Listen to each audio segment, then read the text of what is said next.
దేవునికి మహిమ కలుగును గాక. హల్లెలూయా. మంచిది. పరిశుద్ధ గ్రంథం తెరుద్దాం. అపోస్తుల కార్యములు 20వ అధ్యాయము 35వ వచనం. అపోస్తుల కార్యములు 20వ అధ్యాయము 35వ వచనం చూడండి, నేను చదువుతున్నాను. మీరును ఇలాగు ప్రయాసపడి బలహీనులను సంరక్షింపవలెననియు పుచ్చుకొనుట కంటే ఇచ్చుట ధన్యము అని ప్రభువైన యేసు చెప్పిన మాటలు జ్ఞాపకం చేసుకొనవలెననియు అన్ని విషయములలో మీకు మాదిరి చూపితినని చెప్పాను. చిన్న మాట ప్రార్థన చేసుకుందాం. ప్రేమగల మా కన్న తండ్రి యేసయ్యా, నీకు వందనాలు, కృతజ్ఞతాస్తుతులు మా ప్రభువా. మీరు ఇచ్చిన లేఖన భాగాన్ని బట్టి నీకు కృతజ్ఞతాస్తుతులు. ఈ లేఖనాన్ని విరవండి. లేఖనము చాటున మీరు దాచి ఉంచిన లోతైన, నూతనమైన, అతి శ్రేష్టమైన లేఖన ప్రత్యక్షతతో, అలాగనే ఆత్మ ప్రత్యక్షతతో కూడినటువంటి శ్రేష్టమైన ఆరోగ్యకరమైన ఉపదేశం ఏదైతే ఉందో, నీ మనసులో నిర్ణయించుకున్న సంగతులు ఏమైతే ఉన్నాయో, క్రీస్తు యేసు సంపూర్ణతకు సమానమైన సంపూర్ణత మేము పొందుటకు అవసరమైన సంగతులు ఏమైతే ఉన్నాయో, ఈ భూమి మీద నీ చిత్తము యావత్తు సంపూర్ణంగా నెరవేర్చి ధైర్యంగా క్రీస్తు న్యాయపీఠాన్ని ఎదుర్కొని సిగ్గుపడనక్కర్లేని పనివానిగా, దేవా, పని కత్తిగా అక్కడ నిలబడుటకు అవసరమైన సంగతులు ఏమైతే ఉన్నాయో, ఆనాడు నువ్వు నిర్ణయించిన బడా మంచిదాసుడా, మంచిదాసురాలని అయా మెప్పు, ఘనత, మహిమ, బహుమతులు ఇచ్చి నిత్యత్వంలో ప్రవేశం కలుగు చేసి వధువులో ఉన్నత స్థానం ఇచ్చి ఆ అత్యున్నత సింహాసనంపై నీవు మేము కలిసి యుగ యుగాలు నిత్యరాజ్య పరిపాలన చేయడానికి అవసరమైన సంగతులు ఏమైతే ఉన్నాయో, నీ మనసులో ఉద్దేశించుకున్న ప్రతి విషయం నీ సంతోషం పరిపూర్ణమవునట్లుగా మాకున్న సమయంలో నీ చిత్తములో నిర్ణయించబడిన ఉపదేశపు రూపంగా లేఖనపు కాంచులో నుంచి మాతో మీరు మాట్లాడమని, ఆ మాట్లాడను ఉద్దేశించిన సంగతులు నీ పక్షం వహించిన మీ దాసుని నోట నీ మాటలుగా ఉంచి, నీ దాసు నోటిని మీ నోటి బోరగా చేసి, నీ బలమైన వాక్శక్తినిచ్చి, నీ అనాది సంకల్పంలో నీ దాసునికి ప్రత్యేకంగా నిర్ణయింపబడ్డ ధారాళమైన నీ ఆత్మ నడిపింపు, లేఖన ప్రత్యక్షత, ఆత్మ ప్రత్యక్షత, వాక్శక్తినిచ్చి నీవే చక్కగా నీ దాసుని ఆత్మతో నింపి నిలబెట్టి నన్ను, మమ్మల్ని అందరినీ కూడా హెస్కేల్ 2వ అధ్యాయం 1-2 వచ్చిన ప్రకారం నీ ఆత్మతో మమ్మల్ని నింపి మమ్మల్ని చక్కగా నిలవబెట్టి నాతో మాతో అందరితో సూటిగా, తేటగా, స్పష్టంగా మీరు మాట్లాడమని బతిమలాడుతున్నాను. ఉపదేశాన్ని అడ్డగించాలని ప్రయత్నం చేస్తున్న దుష్టుడు, వాడి దోతలు, చీకటి అంధకార శక్తులు, ఈ లోకంలో లేదా కులానికి సంబంధించిన దేవతలు, దేవుళ్ళు అనబడి వాటి ఎదుట ఎలాంటివి పూజలు, ఎలాంటి ఆలోచనలు ఉన్నా, చిల్లంగి, బాలమణి, చాతబడి, క్షుద్రపులు, వశీకరణ సంబంధించిన కాశ్మీర కర్ణ పిశాచాలని, ఇంకా కోట శక్తులని ఏమున్నా సరే వాటన్నిటిని దుష్టుడు, వాడి దోతలైనా సరే యేసు నామములో నీవు నాకు ఇచ్చిన అధికారం చొప్పున బంధిస్తున్నాను. అదో పాతాళంలోకి ఒక మూలకు విసిరి కొడుతున్నారు. యేసయ్య, నీ పాదాలతో వాటిని తొక్కి పట్టండి. అక్కడ దేవా, నీ కార్యములు జరుగును గాకేస్తున్నాము. మేమున్న ఈ గృహం, ఈ కాలనీ, పట్టణం, ఈ దేశమంతటిని శనాయపరతంగా చేసి స్తుతి సింహాసనాసుడు మా మధ్యలో సమస్తంలో ఉండి నీ బలమైన సన్నిధి ప్రభావం చేత మేమున్న ఈ గృహం, కాలనీ, పట్టణం, దేశాన్ని నింపమని, నీలోంచి ప్రభావం నలుదిక్కులకు యేసునామములో ప్రబలిల్లి వెళ్ళును గాక. ఈ ఇంటి చుట్టైనా, ఈ కాలనీ చుట్టైనా, ఇదిగో ప్రభు ప్రార్థనలు ఏకీవిస్తు నీ చిత్త ప్రకారం ఏకీవిస్తున్న బిడ్డల చుట్టైనా, దేవా ఇదిగో తండ్రి, పట్టణము, ఈ దేశము చుట్టైనా నీ చిత్తంలో ఏకీవిస్తున్న బిడ్డలందరి చుట్టైనా, స్వార్థంతో కాదు నీ చిత్తంతో ఏకీవిస్తున్నటువంటి శ్రేష్టమైన మనసు కలిగి ఇప్పుడైనా ఇక ముందే నీ ప్రార్థనలు ఏకీవిస్తున్న వారందరి చుట్టూ కూడా సిలువ రక్తపు కంచె, రక్షణ కంచె, అగ్ని కంచెను వేసి నీ చేతి నీళ్ళలో నన్ను, మమ్మల్ని దాచిపెట్టి నీ మహిమేగా నీ జ్ఞాపకం చేయబడి సమస్తంపై ఆవరింపచేసి,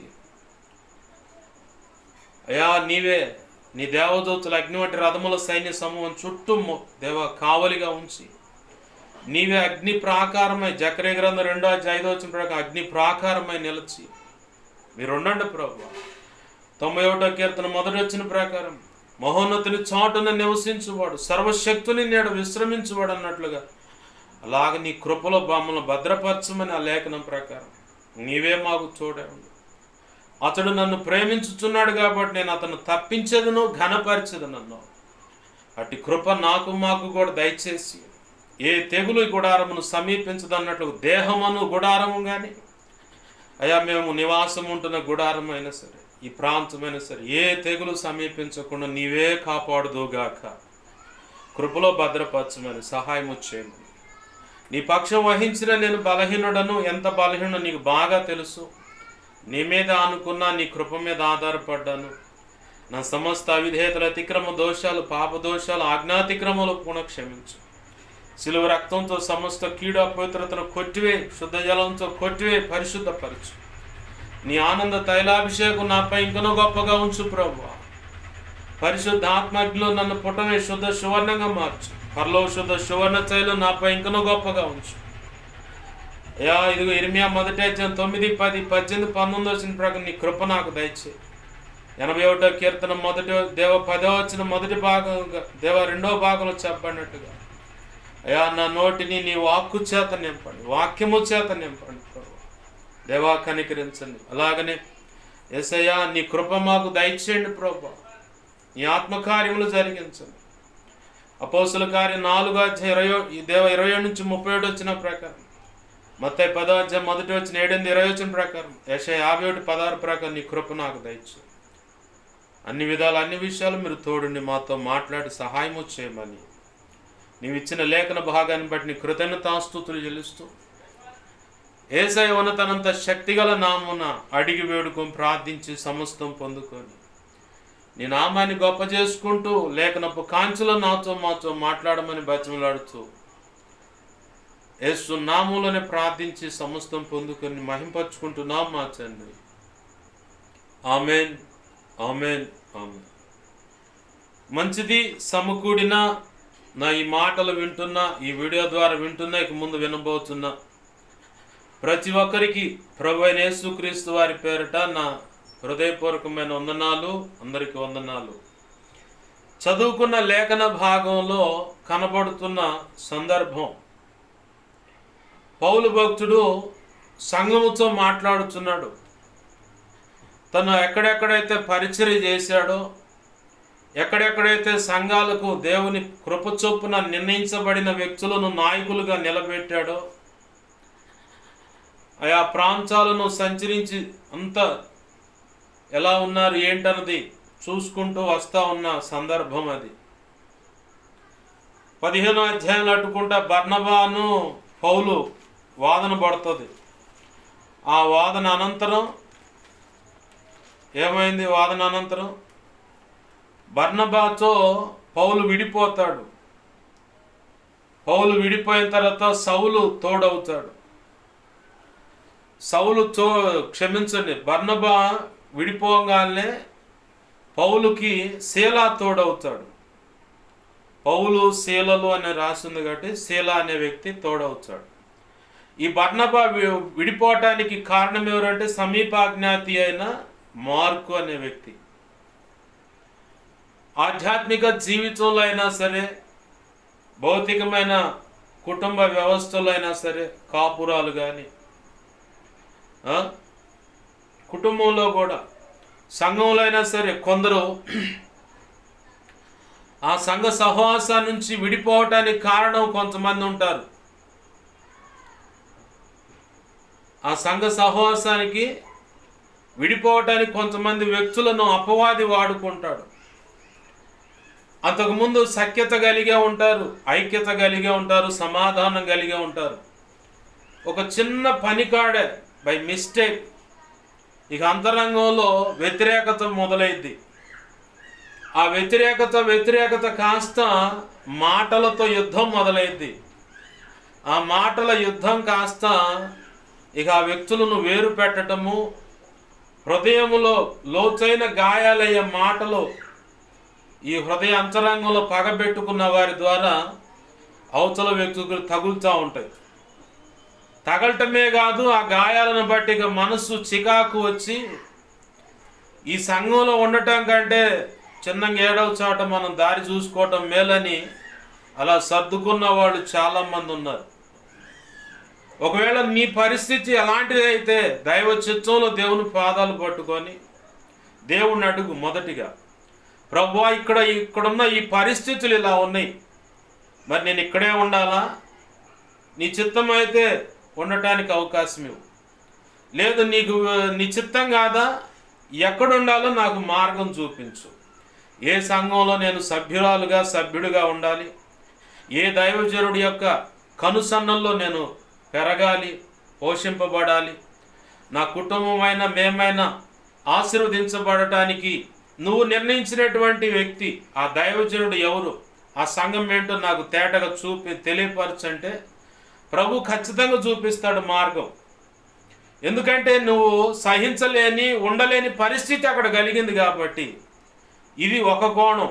రెండవది, అలాంటి వ్యక్తులనే ఉపయోగపెట్టుకొని దేవుడు కూడా అంతకుముందు ఎప్పుడో నీకు చెప్పుంటాడు, ఇక్కడ కాదు నువ్వు ఉండాల్సింది పలానా సంఘం అని, ఇక్కడ కాదు నువ్వు పెరగాల్సింది పలానా దైవజనుడి దగ్గర అని, ఇవి దైవజనుడు కాదు నువ్వు వెంబడించాల్సింది పలానా దైవజనుడు అని, ఇదిగో ఇక్కడ కాదు ఈ బోధలో కాదు నేను వేరొక బోధలో నేను పెంచాలనుకుంటున్నాను, ఆ బోధే నువ్వు చేయాల్సి ఉంది, ఆ బోధ ప్రకారమే నువ్వు సేవ చేయాల్సి ఉందని చెప్పని, సంఘం కట్టాల్సి ఉందని చెప్పని దేవుడు ఆల్రెడీ నీకు కళల ద్వారానో దర్శనాల ద్వారానో స్వప్నాల ద్వారానో లేదంటే వాక్యపు కాంచులో నుంచో దేవుడు మాట్లాడుతూనే ఉంటాడు. ఆ మాటలకి మనము సరెండర్ కాము, అంటే ససేమిరా ఆ మాటకు లోబడం. కారణం ఏంటంటే ప్రారంభం నుంచి సంఘంలో ఉన్నామయ్యా, మా కుటుంబానికి ఆధారం ఇలానే కొన్ని సందర్భాల్లో ఈ సేవకుని ద్వారా ఎన్నో మేళ్లు పొందామయ్యా, ఇదిగో మేము ఇలా ఈ స్థితిలో ఉన్నామంటే ఈ కుటుంబం ఈ సేవకులు ఇదే కదయ్యా అని చెప్పని కారణాలు చెప్తారు. ఈ కారణాలు ఏవి దేవునికి వినబడవు. నువ్వు ఒకవేళ ప్రార్థన చేసి కన్నీరు విడిచి ఉపవాసం ఉండి ఏడే ఉంటా అంటే ఆ కన్నీరు రెట్టింపు అయ్యేటట్టు కొడతాడు ఆయన. ఏదో ఒక పరిస్థితులు కల్పిస్తాడు. ఇక వాళ్ళు సహాయం చేసింది వాస్తవమే, దేన్ని బట్టి? నీ అందచందాలను బట్టే, కులాన్ని బట్టే, కుటుంబాన్ని బట్టే, వ్యక్తిత్వాన్ని బట్టే. వాళ్ళు సహాయపడింది దేనిని బట్టి అంటే క్రీస్తు ప్రేమను బట్టి. ఆమేన్, హల్లెలూయా. నువ్వు సత్సంబంధం కలిగి ఉండాల్సింది యేసయ్యతో. ముఖ్యంగా దేవుడేం చెబుతున్నాడు, దేవుడేమి చెయ్యమంటున్నాడు, అది మనం గ్రహింపులోకి ఉండాలి. పలానా దైవజనుడయ్యా, ఆయన ఇదయ్యా, ఆ కుటుంబం ఈ సాకులు చెప్పిన ఆయన వినడు. నేను నీకు చెప్పినది చెయ్యి అంతే, నీకేం చెప్పానో అది చెయ్యి. దానికి భిన్నంగా నువ్వు ప్రయత్నం చేసిన అన్ని ఇరుకు, ఇబ్బందులు, కష్టాలు, కన్నీళ్లు, రోగాలు, సాధ్యమైతే ప్రభుకి ఇక చిర్రెత్తిందనుకో, ఇక ఆయన కోపం మితిమించిపోతే ఇక చిన్నగా ఒక్కొక్క టికెట్ పంపిస్తూ ఉంటాడు. అలా ప్రాణ నష్టం అయితేనైనా సరే నీ మెడలు ఉంచుతావేమో అని. అప్పటికి కూడా నువ్వు ప్రాణ నష్టాలైనా కానీ నువ్వు మెడలు ఉంచలేదనుకో జరుగుతూనే ఉంటాయి ఇక అన్నీ. కాబట్టి బర్నబా పౌలు మధ్యలో వాగ్వాదం మొదలైంది. ఒక వ్యక్తి కారణం ఎవరంటే మార్కు, సమీపాజ్ఞాతి అంటే దగ్గర బంధువు అని అర్థం. ఆ దగ్గర బంధువు వల్ల గొడవ మొదలైంది. పౌలు అయితే సమాధానంగానే మాట్లాడుతున్నాడు బర్నబాతో, ఇతగాడు సరిగా లేడయ్యా, మనం ఇంకొక సంఘాలు ఎలా ఉన్నాయో వాళ్ళని దర్శించి వాళ్ళతో మాట్లాడొద్దాం, పోదాం పదా అంటే, ఆహా కాదు, ఈ మార్కును కూడా వెంట పెట్టుకొని వస్తానంట.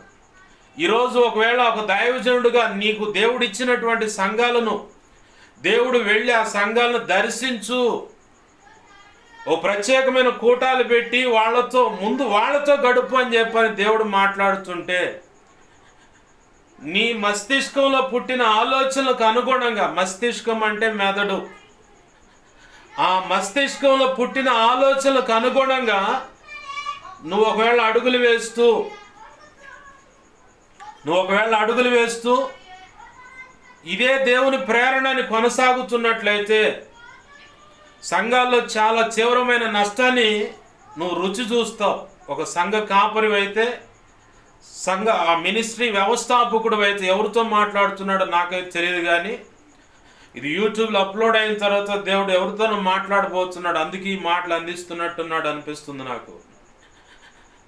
నీ మస్తిష్కంలో పుట్టిన ఆలోచనలు దేవుని ప్రేరణ అనుకోమాక. మొదటిగా నీ కాపురాన్ని కట్టుకోవాలా. అంటే దేవుడు నిన్ను ప్రేమించి నమ్మకంగా ఎంచి అప్పజెప్పిన సంఘాలు ఉన్నాయి. ఆ మినిస్ట్రీ ద్వారా ఉన్న సంఘాల్లో ఉన్న గలిబిలు నీ దాకా రాట్లా. అవన్నీ ఎక్కడికక్కడ ఏంటంటే ఆ రాహేలమ్మ గనక గుడ్డలో గనక దాచిపెట్టి విగ్రహాన్ని కూర్చున్నట్టు, ఆకాను గనక గుడారంలో గుంత తీసి సేనారు వస్త్రాన్ని ఒక బంగారుపు కమ్మి ఆ కడియం ఇవన్నీ తెచ్చుకోండి, వెండి శపితమైనవి అవి తెచ్చుకొని గుడారంలో బూడ్చిపెట్టి ఏం ఎరగనట్టు సైలెంట్గా ఉన్నట్టు ఈరోజు నువ్వు నడిపిస్తున్న సంఘాల్లో ఇదే తంతు ఉంది. ఒక సంఘ మినిస్ట్రీ వ్యవస్థాపకుడుగా, సంఘ కాపరిగా, హెడ్గా నువ్వు ఉన్నావు. నువ్వు కదలాలా. ఆమేన్, హల్లెలూయా. నువ్వు కదిలి సంఘంలో ఉన్నట్టు లోతుపాట్లు ఏంటో కనుక్కోవాలి. నువ్వు వెళ్ళాలి. నువ్వు వెళ్ళి దేవుడు నీకు నమ్మి అప్పచెప్పిన సంఘాలన్నీ వరుస క్రమంగా నువ్వు దర్శించాలి. వాళ్ళతో నువ్వు మాట్లాడాలి, సంఘస్థులతో మాట్లాడాలి. సేవకులు ఆ సంగతులు నీ దాకా రానియకుండా వాటిని అన్నిటినీ కప్పిపెడుతున్నారు. ఇక నీకు తెలిస్తే వాళ్ళ పోస్టులు కొడతాయని, ఆ నుంచి తీసేసి ఇంకో చోటకి వేస్తామని భయంతో వాళ్ళు అలా చేస్తున్నారు. కాబట్టి మర్యాదగా దేవుడు చెబుతున్న మాట, నీకు ఎన్ని సంఘాలు ఆ సంఘాల్లో ప్రత్యేకమైన కోటాలు పెట్టైనా సరే లోటుపాట్లు ఏమున్నాయో కనుక్కొని ఏంది, లేదా సంఘంలోని విచారణ మొదలుపెట్టు. ఖచ్చితంగా నా ప్రభు కృపణిస్తాడు, సంగతేటో తేలిపోద్ది. ఏంది, సంఘము పరిచర్య వాగుగా కట్టబడి నడిపించబడుతుంది. ఆమేన్, హల్లెలూయా. ఈ పని చేద్దామని పౌలు బర్నబాతో చెబితే, ఇదిగో ఈడొచ్చే పోతానండు. నువ్వు కూడా చెబుతావు ఇప్పుడు కాదులు ఇంకొక టైం. ఎప్పుడు పోతావు మరి? అంత కుప్పగూలిపోయిన తర్వాత నీ చేతికి కూడా అందకుండా సంఘం అంతా చీలిపోయి వర్గాలుగా గ్రూపులు కట్టబడి, ఏ వర్గానికి ఆ వర్గం ఇదిగో పలానా దైవజనుడు అయితేనే వాళ్ళు భీష్మించుకొని కూర్చొని పౌలు దగ్గర కూడా అదే యాక్టింగ్ చేశారు సంఘం. నేను పౌలు వాడని, నేను అపోలో వాడని, నేను ఫలానా వాడని అని చెప్పని మాట్లాడుతూ ఉంటే పౌలు కూర్చోబెట్టి మొత్తానికి ముట్టకాయలు వేసాడు. పౌలు ఎవడురా, అపోలో ఎవడురా? పౌలు నామాన్ని బట్టి బాప్తిసం పొందారా? అపోలో నామాన్ని బట్టి ప్రార్థన చేస్తున్నారా? అసలు ఎవరు మేము? ఆయన దయదలిస్తే పనివాళ్ళం అయ్యాం. ఆమేన్, హల్లెలూయా. మీరు అసలు మా మీద డిపెండ్ కాకూడదు. అదిగో నజరేయుడైన యేసు క్రీస్తు సిలువలో శ్రమలు అనుభవించాడు, మరణించాడు, 3 రోజులు సమాధిలో పెట్టబడ్డాడు, పునరుద్ధానుడై లేచాడు, తండ్రి కుడి పార్శ్వం మందు ఆసీనుడై నీ కోసం నా కోసం మానక విజ్ఞాపన చేస్తున్నాడు. ఆయన సరైన మార్గంలో నడవటానికి నువ్వైనా నేనైనా ఆయన సరైన మార్గంలో, యేసయ్య మార్గంలో సరిగ్గా నడవటానికి లేఖనాన్ని ఇచ్చాడు. ఆ లేఖనపు కాంచెలో నీ బ్రతుకు కట్టబడాలి. ఆ లేఖనపు కాంచెలో నీ హృదయము చక్క చేయబడాలి, నీ హృదయం కట్టబడాలి, నీ మనసు స్థిమితంగా ఉండాలి. ఆ లేఖనపు కాంచెలోనే నీ కుటుంబం కట్టబడాలి. ఆ లేఖనపు కాంచెలోని నీ హృదయం మీ దాంపత్య జీవితం కట్టబడాలి. ఆ లేఖనపు కాంచెలోని మీ పిల్లల భవిష్యత్తు కూడా కట్టబడాలి, నిర్ణయించబడాలి. నీ వ్యాపారమైనా, ఉద్యోగమైనా, నీ వ్యక్తిత్వమైనా, నోటి మాట అయినా, ఏది నీ ప్రవర్తన అయినా, వస్త్రధారణ అయినా, ఏదైనా A to Z యేసు నామములో లేఖనపు కాంచెలో ఉండాలంటున్నాడు ప్రభు పౌలు భక్తుని ద్వారా. బాగా గమనించాలి. వాళ్ళు లేదో ఇంకేదో సాకులు చెప్పడానికి కాదు, వాళ్ళు లేదో డిపెండ్ చేసుకోవడానికి కాదు నిన్ను పిలిచింది. ఆయన స్వరక్తం ఇచ్చి నిన్ను సంపాదించుకున్నాడు. నిన్ను నడిపిస్తున్న దైవజనుడు సిలువ వేయబడలేదు, శ్రమలు అనుభవించలేదు, నిందల అవమానాలు అని మొహాన్ని ఊయలేదు, ముళ్ళ కిరీటం పెట్టబడలేదు, విషపూరితమైన ముళ్ళు పెట్టబడలేదు. అసలు నేనైనా ఎవరైనా సరే దైవజనులుగా అనుకున్న వాళ్ళు, దైవజనుడిని బట్టి నువ్వు పరలోకానికి పోవు, సంఘాన్ని బట్టి పరలోకానికి పోవు. దైవజనుడిని బట్టైనా, దైవజనురాలను బట్టైనా, సంఘాన్ని బట్టైనా, సంఘ బిడ్డలను బట్టైనా ఉపద్రవాల నుంచి తప్పించబడవు, శాపం నుంచి విడిపించబడలేవు, పరిశుద్ధపరచబడలేవు. వారి కన్నీరు ఉపయోగపడదు, వారి ప్రార్థన ఉపయోగపడదు. మరి ఏం ఉపయోగపడుతుంది? కలువరి శిలువలో నీ కొరకు నా కొరకు చిందించిన రక్తం ఉపయోగపడుతుంది. అది యేసు రక్తం. ఆమేన్, హల్లెలూయా. ఒకవేళ రక్షణ లేకపోతే ఆయన రక్తాన్ని ఆశ్రయిస్తేనే నీకు నిత్యత్వము, జన్మత కర్మత పాపాల నుంచి విడుదల. ఒకవేళ రక్షణ పొంది ఉంటే ఇంకా మొండికి ఏడవసాడు మురికిలో బతుకుతా ఉన్నావు అనుకో, ఏదో బలహీనత, సిగరెటో ఖైనియో గుట్టగా, వాడికి ఎంత చెప్పినా మారడోడు. ఏదో ఒకటి ఈ పక్కన క్యాన్సర్ వస్తే కానీ వాడు మార్చడం అనిపిస్తుంది. ఆ దవళ్ళు అట్ట పట్టకపోతే మార్చడం అనిపిస్తుంది. తాగుడు వచ్చేసరికి వారికి లివర్, కిడ్నీలో ఏ ఒకటి జాండీస్, కామెరలు అయితే కానీ వాడు మార్చడం అనిపిస్తుంది. వాడు అంత తేలిక మారడు, ఎందుకంటే అది ముదిరిపోవాలా. పిచ్చి పైత్యం ముదిరితేనే కదా హాస్పిటల్లో బిల్లులు కట్టేది. అప్పుడు దాకా వాడి యాక్టింగ్, వాడి తంతంతా భార్య పిల్లలు తెలియకుండా సాటుగా, మళ్ళీ అదేదన్నా తేడా పడుతుంది అని చెప్పని సప్పగా దాగవచ్చుండు ఒకడు. భార్య పిల్లలు తెలియకుండా సైలెంట్గా సావు భయంతో దాగవచ్చున్నాడు. పూర్తిగా దాగొచ్చి రేల కొడతారని సైలెంట్గా వాసన రాకుండా జాగ్రత్తగా వచ్చండు మందు తాగొచ్చా. డాక్టర్లు కూడా అట్నే ఎక్కించారు తేడా పడితే. చెబుతున్నాగా, తేడా పడడానికి డాక్టర్లు కూడా అంతే ఎక్కిస్తారు. మర్యాదగా దాన్ని వదిలి బాగుపడుతూ నీ కుటుంబం బాగుపడుద్ది.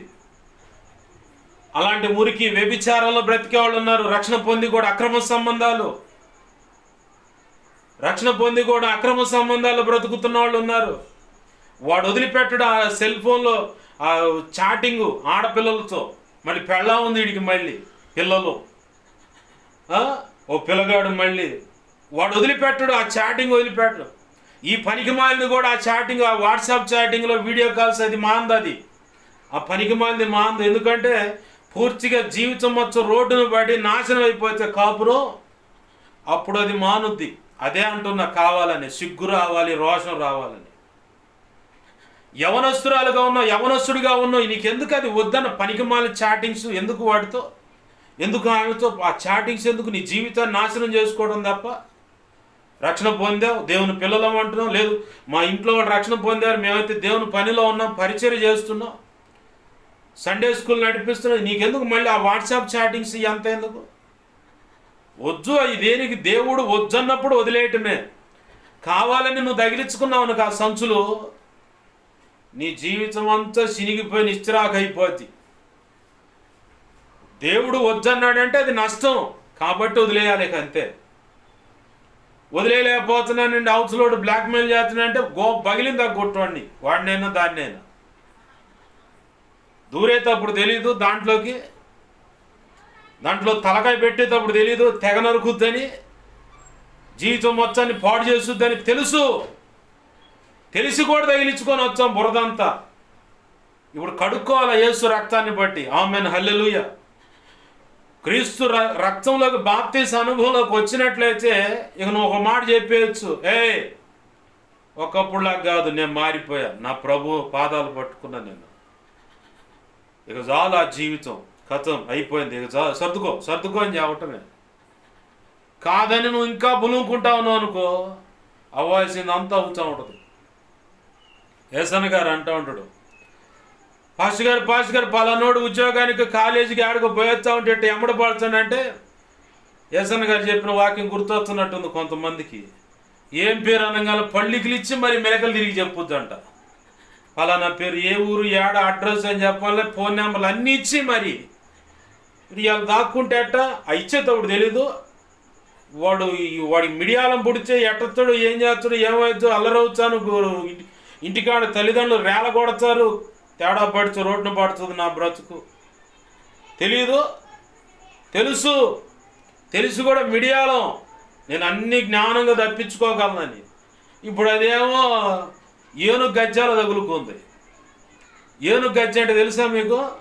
అది ఎంత ఎన్ని రకాల మందులు వాడినా కానీ అది వదిలిపెట్టదు. గజ్జి అది పెరుగుతూనే ఉంటుంది, ఒళ్ళంతా బాగుద్ది. అది కుక్కలకు కనపడద్దు, చూడండి కావాలంటే. కుక్కలకి కనపడదు, కుక్కలకి ఎక్కువ కనపడుతుంది అది. దేవునికి స్తోత్రం, హల్లెలూయా. మరి వాడు ఏను గజ్జలు పట్టుకునే ఎంత పీక్కుంటే ఉపయోగం ఏముంది? ఇక గీక్కోవటం తప్పదేగా. కాదనుకున్నావా? క్రీస్తు రక్తాన్ని ఆశ్రయించు, దేవుని పాదాలు పట్టుకో, వినయ భయభక్తులు కలిగి దేవుని పాదాల సన్నిధిలో గడుపుతూ ఉండు. నా ప్రభు ఖచ్చితంగా కృపనిస్తాడు, విడిపిస్తాడు, ఉన్నతమైన భవిష్యత్తునిస్తాడు, మంచి జీవిత భాగస్వామిని ఇచ్చి జతపరిచి వివాహం జరిగిస్తాడు. ఉన్నతంగా నీ కాపురం ఉంటుంది జాగ్రత్తగా బ్రతికితే. అదే మనం వినంగా అప్పుడప్పుడు చలేస్తూ ఉంటుంది ఆ తిమ్మిరి. చింత చచ్చిన పులుపు చావలేదని ఆ తిమ్మిరి లెగుస్తూ ఉంటుంది, మళ్ళీ కదిలిస్తూ ఉంటాం. కొక్క రోగం వచ్చిన కోడి కనుక మెడకాటి తిప్పుతూ ఉంటుంది, మెలక అట్ట తిరుగుతూ ఉంటుంది. వదిలిపెట్టిన వాటి విషయంలో కూడా మర్యాదగా క్రీస్తు రక్తాన్ని ఆశ్రయించి కడుక్కుంటే నా ప్రభు ఖచ్చితంగా కృపనిస్తాడు. ఆమెన్, హల్లెలూయా. వాడు జడగొట్టాడు, ఈడు జడగొట్టాడు, ఆమె నాకు దారి చూపించింది, ఈడు చూపించాడు దారి, మా ఇద్దరి మధ్యలో సంబంధాలు కలిపింది ఆమె ఈయన. ఈ సోదొద్దు. దేవుడు వద్దన్నాడు, వదిలేసేయక అంతే. నా ప్రభు ఖచ్చితంగా కృపనిస్తాడు. ఆమెన్, హల్లెలూయా. ప్రభునందు ప్రియమైన దేవుని పిల్లలు గమనించండి. ఇక్కడ పౌలు భక్తుని దగ్గర సమీపాజ్ఞాతి అయిన వ్యక్తి బర్నబా చుట్టం, ఆ ఒక్క వ్యక్తిని బట్టి సత్సంబంధాలు తెగిపోయాయి. అయితే ఆ కారణాన్ని బట్టి బర్నబా బ్రేక్ అయ్యాడు, కానీ పౌలు మాత్రం బ్రేక్ కాల, దేవుని మీద ఆనుకొని ఉన్నాడు. ఎందుకంటే మత్తయి సువార్తలో ఒక మాట ఉంది, 24వ అధ్యాయంలో అటుకుంటా, సాధ్యమైతే ప్రత్యేకపరచబడిన వారిని సైతం మోసపరిచే అధికారం అపవాది వాడికి సంబంధించిన వారికి ఇవ్వబడిందని లేఖనం అక్కడ రాసి ఉంది. క్రీస్తు విరోధులు వచ్చి సాధ్యమైతే ప్రత్యేకపరచబడిన వారిని సైతం మోసపుచ్చే అధికారం ఇవ్వబడిందని. క్రీస్తు విరోధులు ఎవరు? మొట్టమొదటిగా అపవాది, తర్వాత వాడి దూతలు, ఈ భూమి మీద వాడి చేత వెరిపించబడుతున్న వ్యక్తులు, లేదా వాడి చేత ఎన్నిక చేయబడినటువంటి కొంతమంది, వాళ్ళ ద్వారా కూడా కొన్ని కార్యాలు జరుగుతాయి. ప్రత్యేకపరచబడిన వారిని మోసపుచ్చే అధికారం ఇవ్వబడింది. ఆ మోసంలో అనేక విభిన్నమైన బోధలు వచ్చి త్రిత్వం అంటే లేదు. ఎవరండి త్రిత్వం? 3 దేవుళ్ళు ఎక్కడున్నారు? ఒక్కడే దేవుడు, యెహోవా దేవుడు అంటారు, యేసు అసలు దేవుడే కాదంటారు. ఇలా రకరకాల బోధలు వచ్చి కృపావరాలు నిలిచిపోయాయి అంటారు. పౌలు కాలంలో నిలిచిపోయింటే మనం ఉంది ఆ కాలంలోనే, మరి కొత్త యుగం రాలా. కృపావరాలు బ్రేక్ అయ్యాడు, ప్రవచనాలు అసలు లేవు, భాషలు అసలు లేవు. దెయ్యం పట్టిందని చెప్పని ఒక సంఘం ఉంటుంది, అసలు భాషలే కాదు దేవుని భాషలు ఎంత అబద్ధం, ట్రాష్ అంటారు. విభిన్నమైన బోధలు వచ్చాయి. ఆ బోధలు గైబిలు కొట్టుకుంటా చాలామంది క్రైస్తవులు కొనప్రాణంతో కొట్టుకుంటున్న వాళ్ళు ఉన్నారు. అసలు సత్యం ఏంటి, సర్వసంపూర్ణ సత్యం ఏంటి, ఏది అర్థం కావట్లేదు. ఇన్ని రకాల బోధలు వచ్చాయి. ఈ ఇన్ని రకాల బోధల్లోనే నువ్వు దేవుని పాద సన్నిధిలో మోకాళ్ళు వేసి బెరాయా గ్రామస్తులు గనక లేఖనపు కాంచిలో చూసుకున్నట్టుగా పౌలు శీలలు చెప్పబడుతున్న సంగతులు అలాగూ లేఖనంలో ఉన్నాయా లేవని చూసుకున్నారు వాళ్ళు. మనం అనుకోవచ్చు దారి చూపించేవాళ్ళు లేకపోతే ఆ కందాకే ధనాగారం మీద ఉన్నటువంటి అధికారి నపంసుడు అడిగినట్టుగా నువ్వు ఒకవేళ అడుగుతూ ఉండొచ్చు. దారి చూపించేవాడు ఏరి అంటే దారి చూపిస్తే ఆ దేవుడే దారి చూపిస్తున్నాడు. దైవజనులు మంగమూరు దేవదాసయ్య గారు ఏ డినామినేషన్ కానీ, ఏ వ్యక్తిని కానీ, ఏ కులాన్ని కానీ, మతాన్ని కానీ దూషించరాదు, ద్వేషించరాదు. నీకు ఏదైనా తెలియని సంగతి ఉంటే మోకాళ్ళు వేసి ఆయన అడుగు, ఖచ్చితంగా ఆయన చెబుతాడని. మనం మోకాళ్ళు వేసి అడిగే వ్యవహారం ఈరోజు లేదు. మోకాళ్ళు వేసి అడిగే వ్యవహారం ఈరోజు లేదు. మీకు అది ఇంకా దగ్గరగా అర్థం కావాలంటే ఒక విషయం చెప్తా. ఏదైనా ఒక పాట యూట్యూబ్లో అప్లోడ్ అయిందనుకో, కొన్ని పాటలకి ఏం చేస్తారంటే వీడియో మాత్రమే, అంటే ఆ పిక్చర్స్ యాడ్ అయి ఉంటాయి. కొన్ని పాటల్లో లిరిక్స్ కూడా రాస్తూ ఉంటుంది. ఆ పాట పాడుతుంటేనే లిరిక్స్ వస్తూ ఉంటాయి. ఆ పాటలకైనా ఈ పాటలకైనా కింద కామెంట్ చూడండి, ఏం రాసిండు, మీకేం గుర్తొచ్చిండు చెప్పండి నాకు. ఏం గుర్తొచ్చింది? మాకేం అర్థం కాలేదు, ఏం గుర్తొచ్చేది ఏంది, మాకేం తెలుసు అంటారు. కొంతమంది గుర్తొచ్చింది. దయచేసి పాస్టర్ గారు ఆ లిరిక్స్ పెడతారా అంటారు. అవునా కాదు? ఇప్పుడు వెలిగిందా బలుబు? పాట వింటున్నాడు, ఈ పనికిమాలిన పనికిమాలినాడు పాట వింటున్నారు, మళ్ళీ లిరిక్స్ ఏంది రాసుకోవటానికి కూడా ఒళ్ళు బరువు. ఇప్పుడు అర్థమైంది మీకు బాగా. మోకాళ్ళేసి దేవుని పాదాలు పట్టుకొని, అయ్యా నాకు ఈ సత్యం ఏంటో, సర్వసంపూర్ణ సత్యం ఏంటో పూర్తిగా అర్థం కావట్లా, గలిబిలిగా ఉంది అంతా చుట్టూ వాతావరణం, బోధలన్నీ కూడా. కాబట్టి నా ప్రభువా, నా దేవా, నా యేసయ్య, నాకు క్రీస్తు మర్మం సంపూర్ణంగా నాకు అందటానికి, నేను సంపూర్ణ సిద్ధి పొందటానికి, క్రీస్తు సంపూర్ణతకు సమానమైన సంపూర్ణతే సంపూర్ణత, నువ్వు పొందే సంపూర్ణత. ఆ సంపూర్ణత పొందటానికి ఎక్కడుందయ్యా నాకు సత్యమైన నీ చిత్త ప్రకారం నడుస్తున్న బోధ ఎక్కడని అడిగితే మోకాళ్ళేసి. ఇప్పుడు మన పని అంతా ఏంటంటే ఆ పాట వింటున్నవాడు లెక్కే, పాట వింటుండే వాడు పుస్తకం తీసుకొని రాసుకోవచ్చు, చదువు కూడవచ్చు. లిరిక్స్ పెట్టండి పాస్టర్ గారు నన్ను అడిగినోడు చదువు రాదా?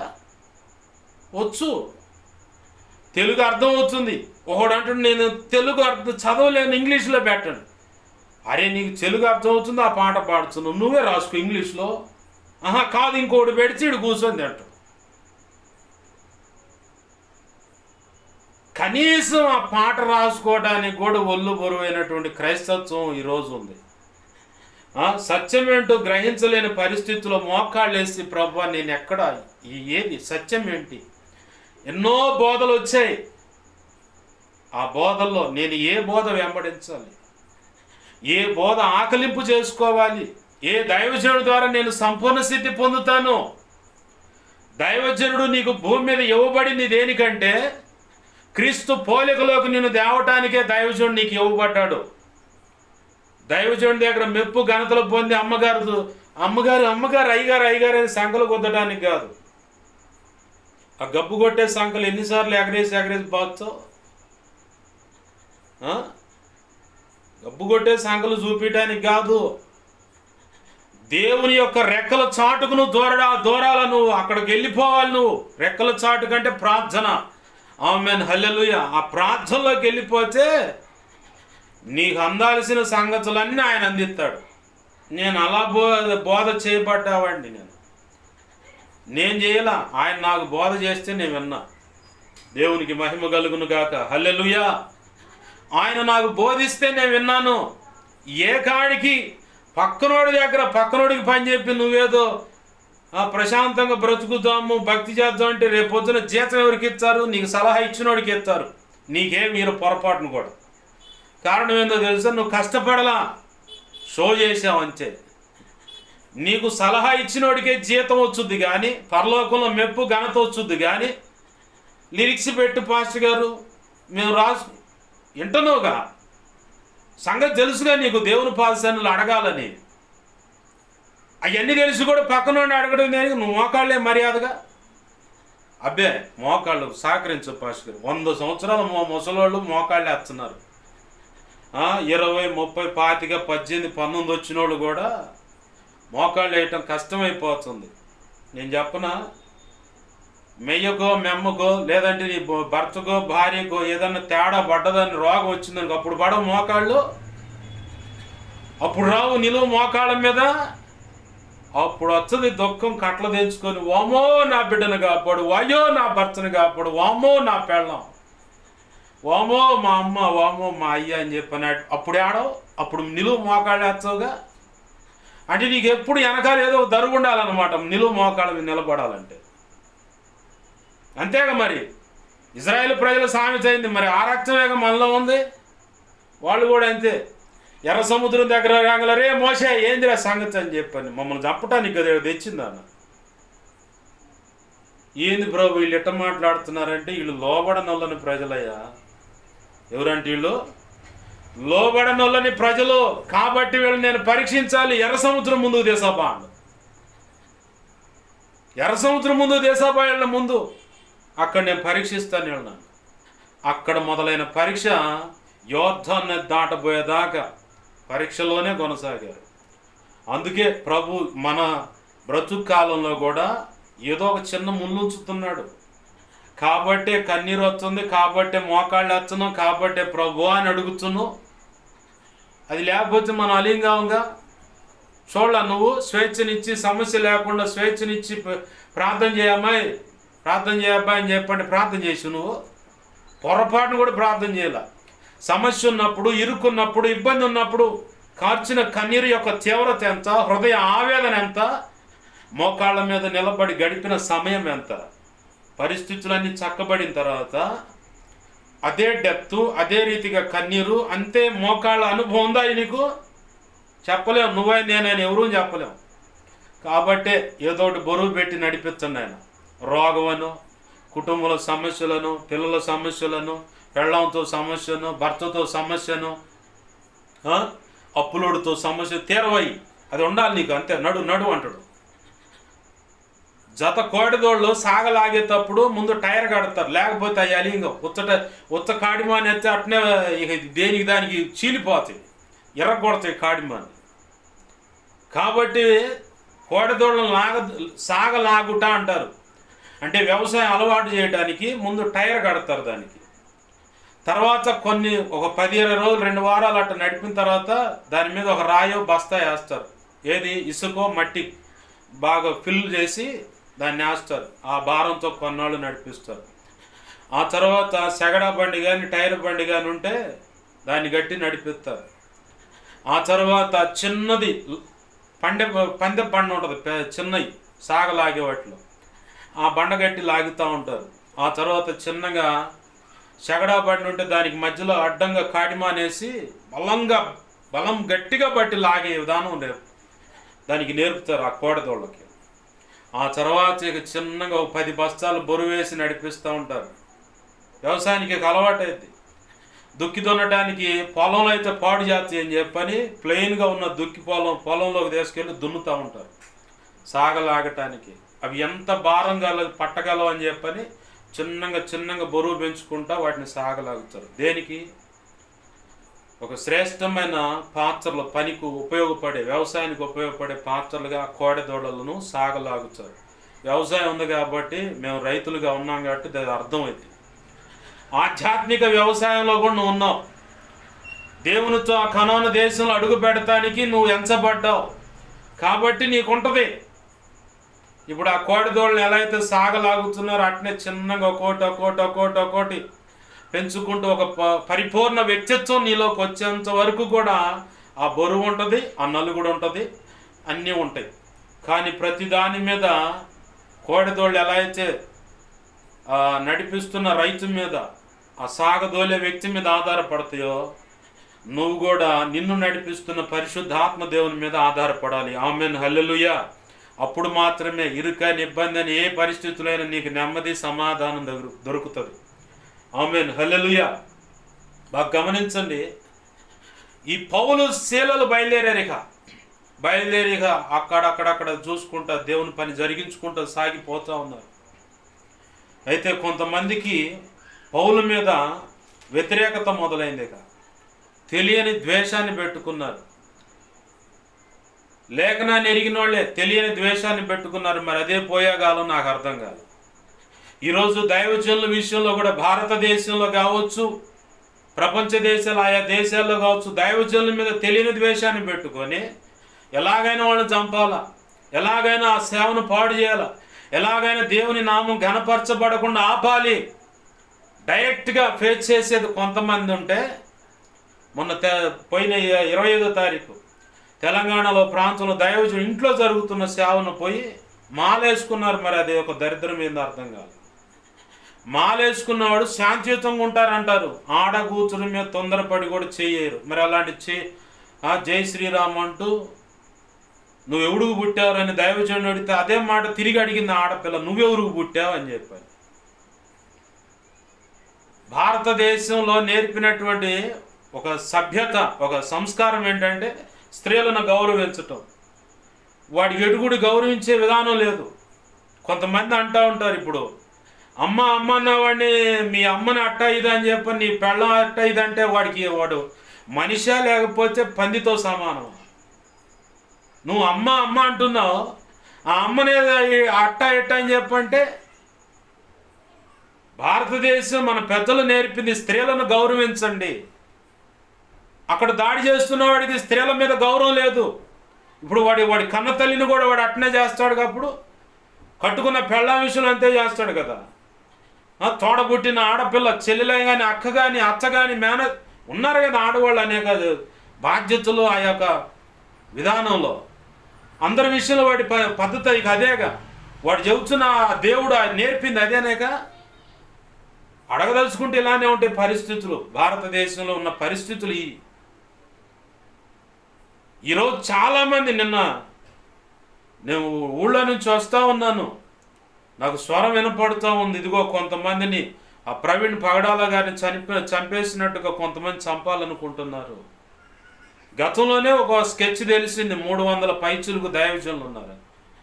వాళ్లే కాకుండా ఇప్పుడు 400 ఇంచుమించుగా 400 మందిని టార్గెట్ చేశారు.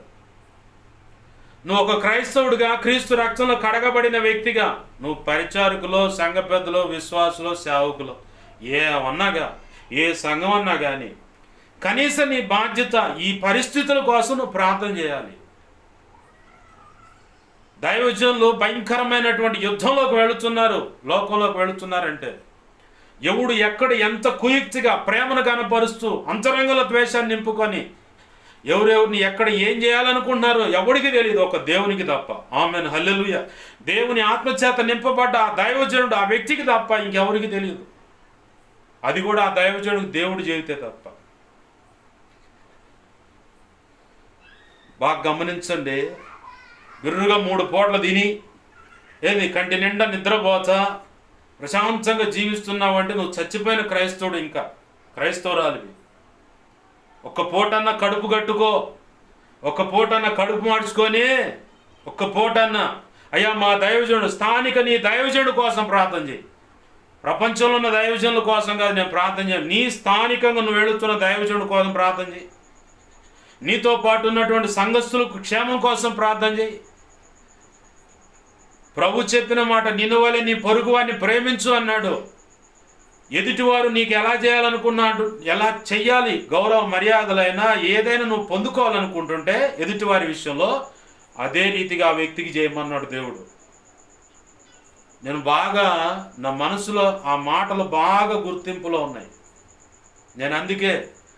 నేనంటే గిట్టనోళ్ళ కోసమైనా సరే, నేనంటే బోధలో కూడా చెప్పిన వాళ్ళైనా సరే, ఫలానా దైవజనుడు తేడా, ఆ బోధ తేడా అని చెప్పినా సరే వాళ్ళ కోసం ప్రార్థన చేస్తాను. నేను యేసన్న గారు బోధ చేస్తున్నప్పుడు ఒక ఆయన ఏమి రంకెలేసేవాడంట, మామూలుగా కాదు. ఓ రోజు ఆయన్ని ఇంటికి పిలిపించి దశంభాగం ఎవరికి ఇవ్వాలి ప్రభు అంటే పలానా వ్యక్తికి అవసరంలో ఉన్నాడు. మరి నేనంటే పడదగా ప్రభు అంటే పోయి పిలువు, వస్తాడు ప్రార్థన చేసి, లేదా నువ్వే పోయి ఇచ్చిరా పో అన్నాడు. సరే ప్రభు అని చెప్పని ఆ దశంభాగం తీసుకొని పోయి, అన్నా నా కోసం ప్రార్థన చేయండి అని చెప్పని ప్రార్థన చేసి ఆ కానుక చేతిలో పెట్టి వెళ్ళిపోయాను. తర్వాత ఉత్తరంలో రాస్తుందంట, యేసన్న గారు నీ గురించి ఎంత చెడ్డగా చెప్పాలో అంతగా చెడ్డగా అన్ని చోట్ల చెప్పేశాను నేను.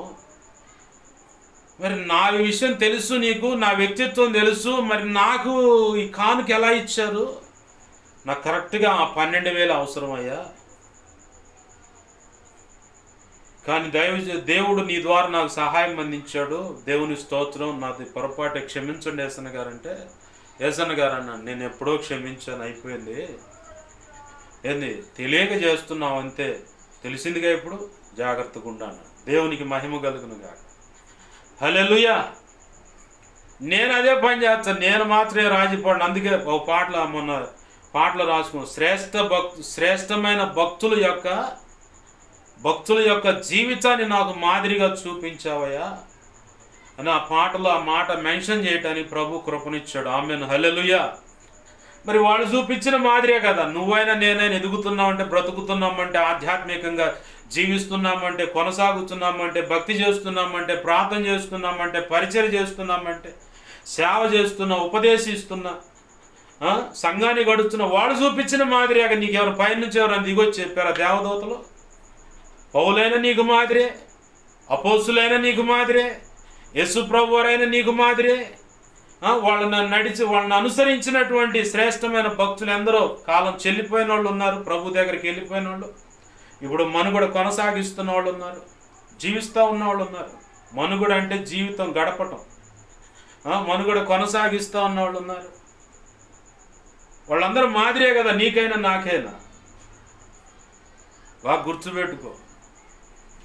ఏదో కారణాన్ని బట్టి ఎవరో పగబెట్టుకున్నారు కాదు. నీవు క్రీస్తు రక్తంలో కడగబడిన నీవు కూడా ఒక దైవజనుడి విషయంలో, నీ పొరుగు విశ్వాసి విషయంలో పగబెట్టుకుంటున్నావు అంటే నువ్వు సైతానుకు సంబంధివి. సైతాను గడికి ఫుల్గా అవకాశం ఇచ్చావు. నా హృదయంలో, నా బ్రతుకులో, నా కుటుంబంలో, నా ఇంట్లో నువ్వే ఉండి ఏలుబడి చేయరా. ఒరే సైతానుగా, నువ్వే ఉండి ఏలుబడి చేయి. మేము నాశనానికి వెళ్ళాలనుకున్నాం, నరకానికి వెళ్ళాలనుకున్నాం, నువ్వే వచ్చి ఏలుబడి చేయరా అని చెప్పని వాడికి మొత్తం అధికారాలు ఇచ్చి ప్రభు వాళ్ళ కాడకు రాగానే, సంఘంలో రాగానే, ప్రభువా ఈ దీనదాసురాల్ని, ఈ దీనదాసుని జ్ఞాపకం చేసుకో ప్రభు. ఎట్ట కుదురుద్ది? ఆయన అంటాడు, అమ్మాయి అధికారం అంతా వాడికి అప్పచెప్పావు. ఎవరికి? సైతాను గాడికి. అబ్బాయి వాడికి ఇచ్చే అధికారం నా కాడికి వచ్చి మొక్కిచ్చే ఉపయోగం ఏముంది? నీ సమస్త ప్రవచన అంతటి మీద నా అధికారానికి ఒప్పుకుంటే ఏ విషయంలో ఏ కీడైనా, ఉపద్రవమైన, మరణమైన, ఏ పరిస్థితులైనా నేను పక్కకు తప్పిస్తా. అసలు అయ్యేం కాకుండా మొత్తం వాడికి అప్పచెప్పొచ్చి, వాడికి అన్ని అప్పచెప్పొచ్చివి, అన్ని అధికారాలు వాడికి ఇచ్చివి. ఒక శవంలాగా దేవుని సన్నిధిలో ఉంటే ఉపయోగం ఉంది? నిర్జీవమైన క్రియలు, జీవం లేని క్రియలే, జీవం లేని క్రియలు కాదు. ఏంటి అయ్యి? క్షమించండి, నిర్జీవమైన క్రియలు, జీవం లేదు వాటిలో. యేసు ప్రభు వారు ఉంటేనే నీ భక్తులు అయినా, నీ పరిచర్లు అయినా జీవం ఉంటుంది, ఇంకొకళ్ళకి ఆశీర్వాదం ఉంటుంది. ఆ ఆశీర్వాదాన్ని బట్టి నీకు పరమందు క్రీస్తు న్యాయపీఠం ఎదుట జీతం ఉంది, మెప్పు ఉంది, ఘనత ఉంది, బహుమతి ఉంది. తలెత్తుకొని నిలబడగలుగుతావు. అవన్నీ కాకుండా ఇయ్యాల్సిన వాడి అందరికీ అధికారాలు ఇచ్చావు, అన్నిటి మీద ఆధిపత్యం వాడికి ఇచ్చావు సైతాన్ గాడికి. ఇప్పుడు వచ్చి ప్రభు ప్రభు ప్రభు అని మొత్తుకుంటే ఉపయోగం ఏముంది? ఏ విషయంలో సహాయం చేయడానికి సప్పగా చూస్తూ ఉంటాడు. ఇక అంతే. అనుమానం పెట్టుకున్న, అల్ప విశ్వాసం పెట్టుకున్న వాడి దూతలయ్యి అనుమానమైన, అల్ప విశ్వాసమైన. కొంతమంది చాలా భక్తి చేస్తూ ఉంటారు, ఇంకా ఏందో ఉంది. అసలు నువ్వు సరిగా నమ్మింది ఎక్కడ? సరిగా ఏసేలో నిలబడ్డది ఎక్కడ? వాక్యం తెలుసు అంటో, ప్రార్థన తెలుసు అంటో, విశ్వాసం ఉందంటో, నేను అది ఇది అంటో, మరి నువ్వు నమ్మింది ఎక్కడ? నువ్వు నమ్మితే ఖచ్చితంగా దేవుని కార్యం చూస్తావు. ఆమేన్, హల్లెలూయా. ప్రభునందు ప్రేమైన దేవుని పిల్లలు గమనించండి. ఇక్కడ పౌలును చంపటానికి కొంతమంది ప్లానింగ్ వేశారు, రెడీ అయ్యారు. ఈరోజు భారతదేశంలో కూడా దైవజనుల విషయంలో, ఆంధ్ర తెలంగాణ రాష్ట్రాల్లో కూడా దైవజనుల విషయంలో ఇదే తంతు జరుగుతుంది. నువ్వు నిమ్మకు నీరెచ్చినట్టు మౌనంగా ఉంటే దేవుడు ఖచ్చితంగా నిన్ను గద్దిస్తాడు, ప్రశ్నిస్తాడు, లెక్క అడుగుతాడు. నువ్వు ఖచ్చితంగా నోరు తెలిసి ప్రార్థన చేయాలా, ప్రభువా దైవజనులు కాపాడయ్యా. ప్రయాణాలైనా కొంతమంది డైరెక్ట్గా వచ్చి దాడి చేస్తున్నారు. ఇది ఒక కోణం. రెండవ కోణం, విగ్రహాల ముందు చిల్లంగి, బాలమణి, చేతబడి, క్షుద్రపులు, వశీకరణ, అత్యంత ఘోరమైనటువంటివి ప్రయోగిస్తానే ఉన్నారు. ఎలా అయినా సేవ పాడు చేయాలని, ఎలాగైనా బోధన పాడు చేయాలని, ఎలాగైనా సరే సంఘంలో ఉన్న వాళ్ళు పాడైపోవాలని సంఘ విశ్వాసుల మీద చేస్తున్నారు. ఈ ప్రాంతంలో 2 సంఘాల మీద అవి జరుగుతూ ఉన్నాయి. నాకు తెలిసింది కాబట్టి నేను చేస్తూనే ఉన్న ప్రార్థన. ఇప్పుడు తెలిసిందిగా, మర్యాద మోకాళ్ళు వేసి ప్రార్థన చేయండి. అమ్మో వాళ్ళ కోసం ప్రార్థన హెచ్చు మీద పడతాయి అంటే ఆ భయాన్ని బట్టి వచ్చి పడతాయి. నేను అది కూడా చెబుతున్నా క్లియర్గా. ఆ భయంతో నువ్వు ప్రార్థన చేస్తే ఖచ్చితంగా వచ్చి పడతాయి. నువ్వు ఒకటి ధీమాగా ఉండాలి, నా ప్రభు ఉన్నాడు. 91వ కీర్తనలో ఏం చెప్పాడు ఆయన? ఏ చెగులు గుడారం సమీపించదు అన్నాడు. ఈ దేహం అనే గుడారం మీదకి ఏ చీకటికి శక్తి లేదు. ఈ లోకంలో చెప్పబడుతున్న వాటికి అధికారం లేదు. దుష్టుడు వాడి దూతలకు కూడా అధికారం లేదు. ఈ దేహం అనే ఈ గుడారం మీద వాడు దాడి చేయడానికి, తెగులుగా రావటానికి, తెగులంటే ఆపదైన, కీడైన, ఇంకేదైనా చేయాలన్న అధికారం లేదు, ఎందుకంటే నా ప్రభు సర్వాధికారం తీసుకొని ఉన్నాడు కాబట్టి. రెండవది, నువ్వు ఉంటున్న నివాసం అనే గుడారం, నువ్వు ఉంటున్న కాలనీ పట్టణం అనే గుడారం సమీపించడానికి వేటికి అవకాశం లేదు, అధికారం లేదు. నువ్వు ప్రార్థన చేస్తే ఆ ప్రార్థన ప్రాకారం దాటి రాను కూడా రావు. మనం ఏం చేస్తాం, అమ్మో వాళ్ళ కోసం ప్రార్థన చేస్తే అవి వచ్చి మీద పడతాయి అంటగా. నన్ను చాలామంది అడిగారు అలా, అయ్యా పలానోళ్ళు ప్రార్థన చేయాలని ఉంది, వాళ్ళు ప్రార్థన చేస్తే అవన్నీ వచ్చి మీద పడతాయి అంటే నేను అన్నా, నువ్వు ప్రార్థన జీవితం సరిగా లేకుండా ఉంటే వచ్చి పడతాయమ్మా అన్న. నీలో అల్ప విశ్వాసం ఉంటే వచ్చి పడతాయమ్మా. ఏంది, నువ్వు లేఖనబద్ధంగా కరెక్ట్గా లేకపోయినా వచ్చి పడతాయి అని చెప్పాను. తర్వాత చెప్పా, అదేం కాదమ్మా, అవి వచ్చి పడతాయి అంట కదా అన్న మాట ఉంది చూడు, దాన్ని బట్టే వస్తాయి అయ్యి. నువ్వు అనుకోవాలా, నా యేసు నామాన్ని బట్టి, నా ప్రభు అయిన యేసు క్రీస్తు నామాన్ని బట్టి, ఆగో యేసు నాములంటే అది ఆగిపోతాయి. అంత స్థిరమైన విశ్వాసం కలిగి నువ్వు ఉండాలా, వాక్యం చేత నింపబడి ఉండాలి, ప్రార్థన జీవితం కలిగి ఉండాలి, ఆత్మ బలము కలిగి ఉండాలి. ప్రభు కృపను బట్టే పరిశుద్ధాత్మ ఎప్పటికప్పుడు ప్రతిరోజు నింపుదల కలిగి ఉంటే ఎప్పటికప్పుడు అడగాలి, అయ్యా ఈరోజు పరిశుద్ధాత్మతో నన్ను నింపు ప్రభు, నిన్నటి కంటే ఈరోజు ఇంకా గొప్పగా నన్ను నింపు ప్రభు, నన్ను బలపరచు ప్రభు, నీ సాక్షిగా నేను నిలబడాలయ్యా, నాకు సహాయం చేయనడు. మత్తయి 10వ అధ్యాయం 1వ వచనం కానీ 7-8 వచనాల్లో కానీ ఆనాడు శిష్యులకు ఇచ్చావు అధికారం, నాకు కూడా ఉందన్నావుగా. నమ్మి బాప్తీసం పొందిన వాడని మార్కు 16లో చదువుతున్నావు, మత్తయి సువార్త చివరి అధ్యాయంలో చదువుతున్నావు. వీళ్ళ ద్వారా ఇలా జరుగుతాయి సూచక్రియలు అని చదువుతున్నావు, మరి నా ద్వారా కూడా జరగాలిగా.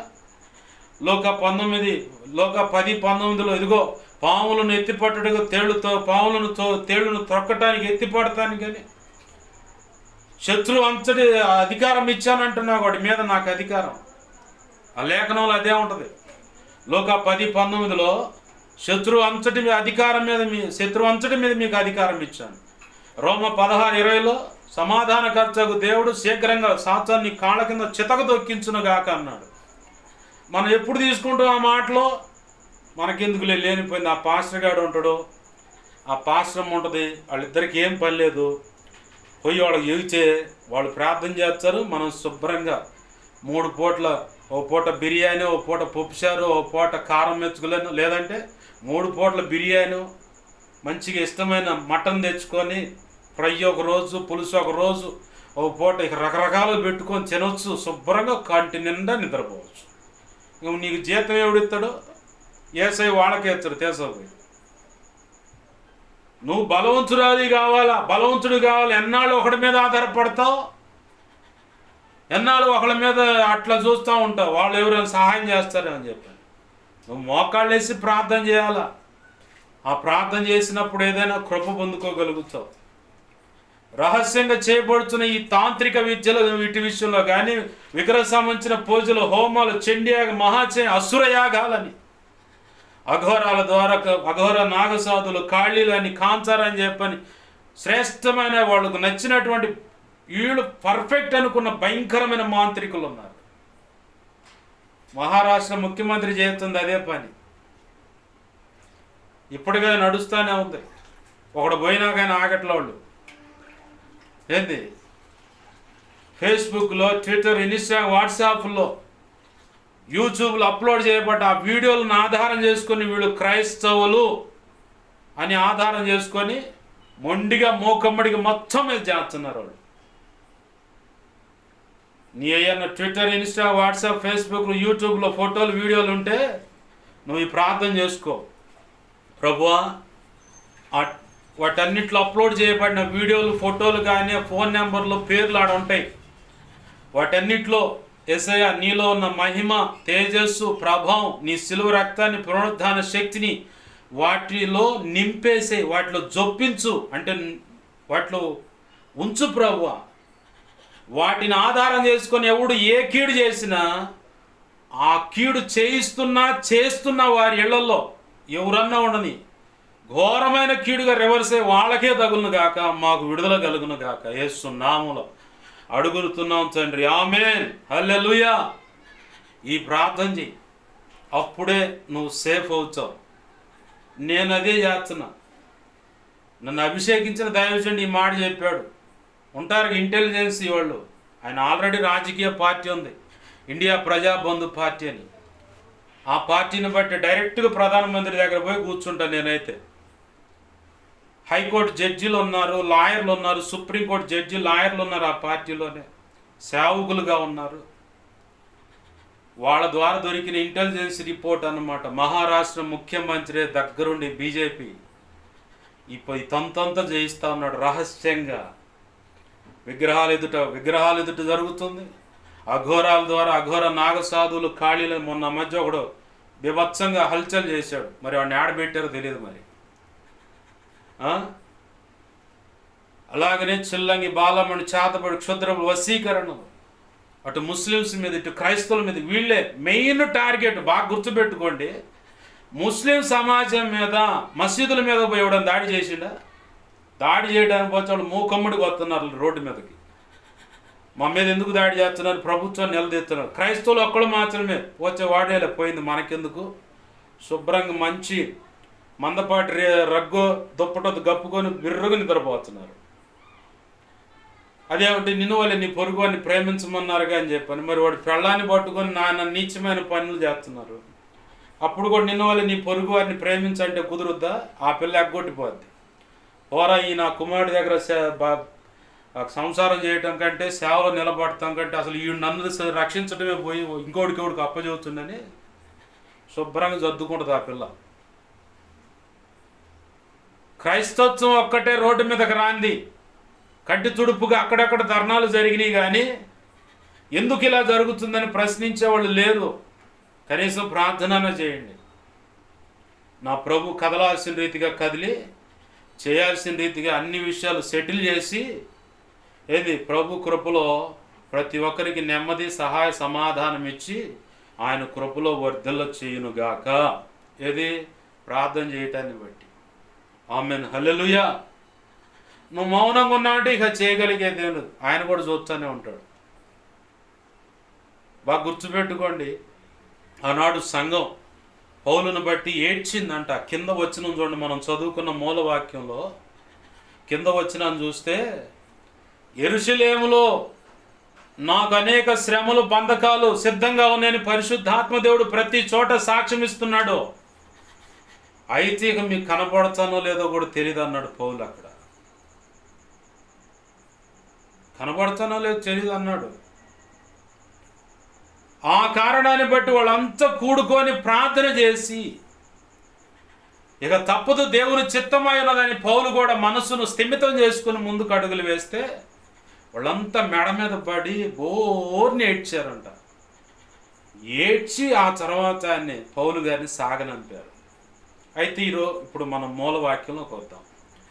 ఇక్కడ పౌలు భక్తుడు ఈ తంతంతా నడుస్తూ ఉంది, సంఘాన్ని బలపరుచుకుంటా ఉన్నాడు.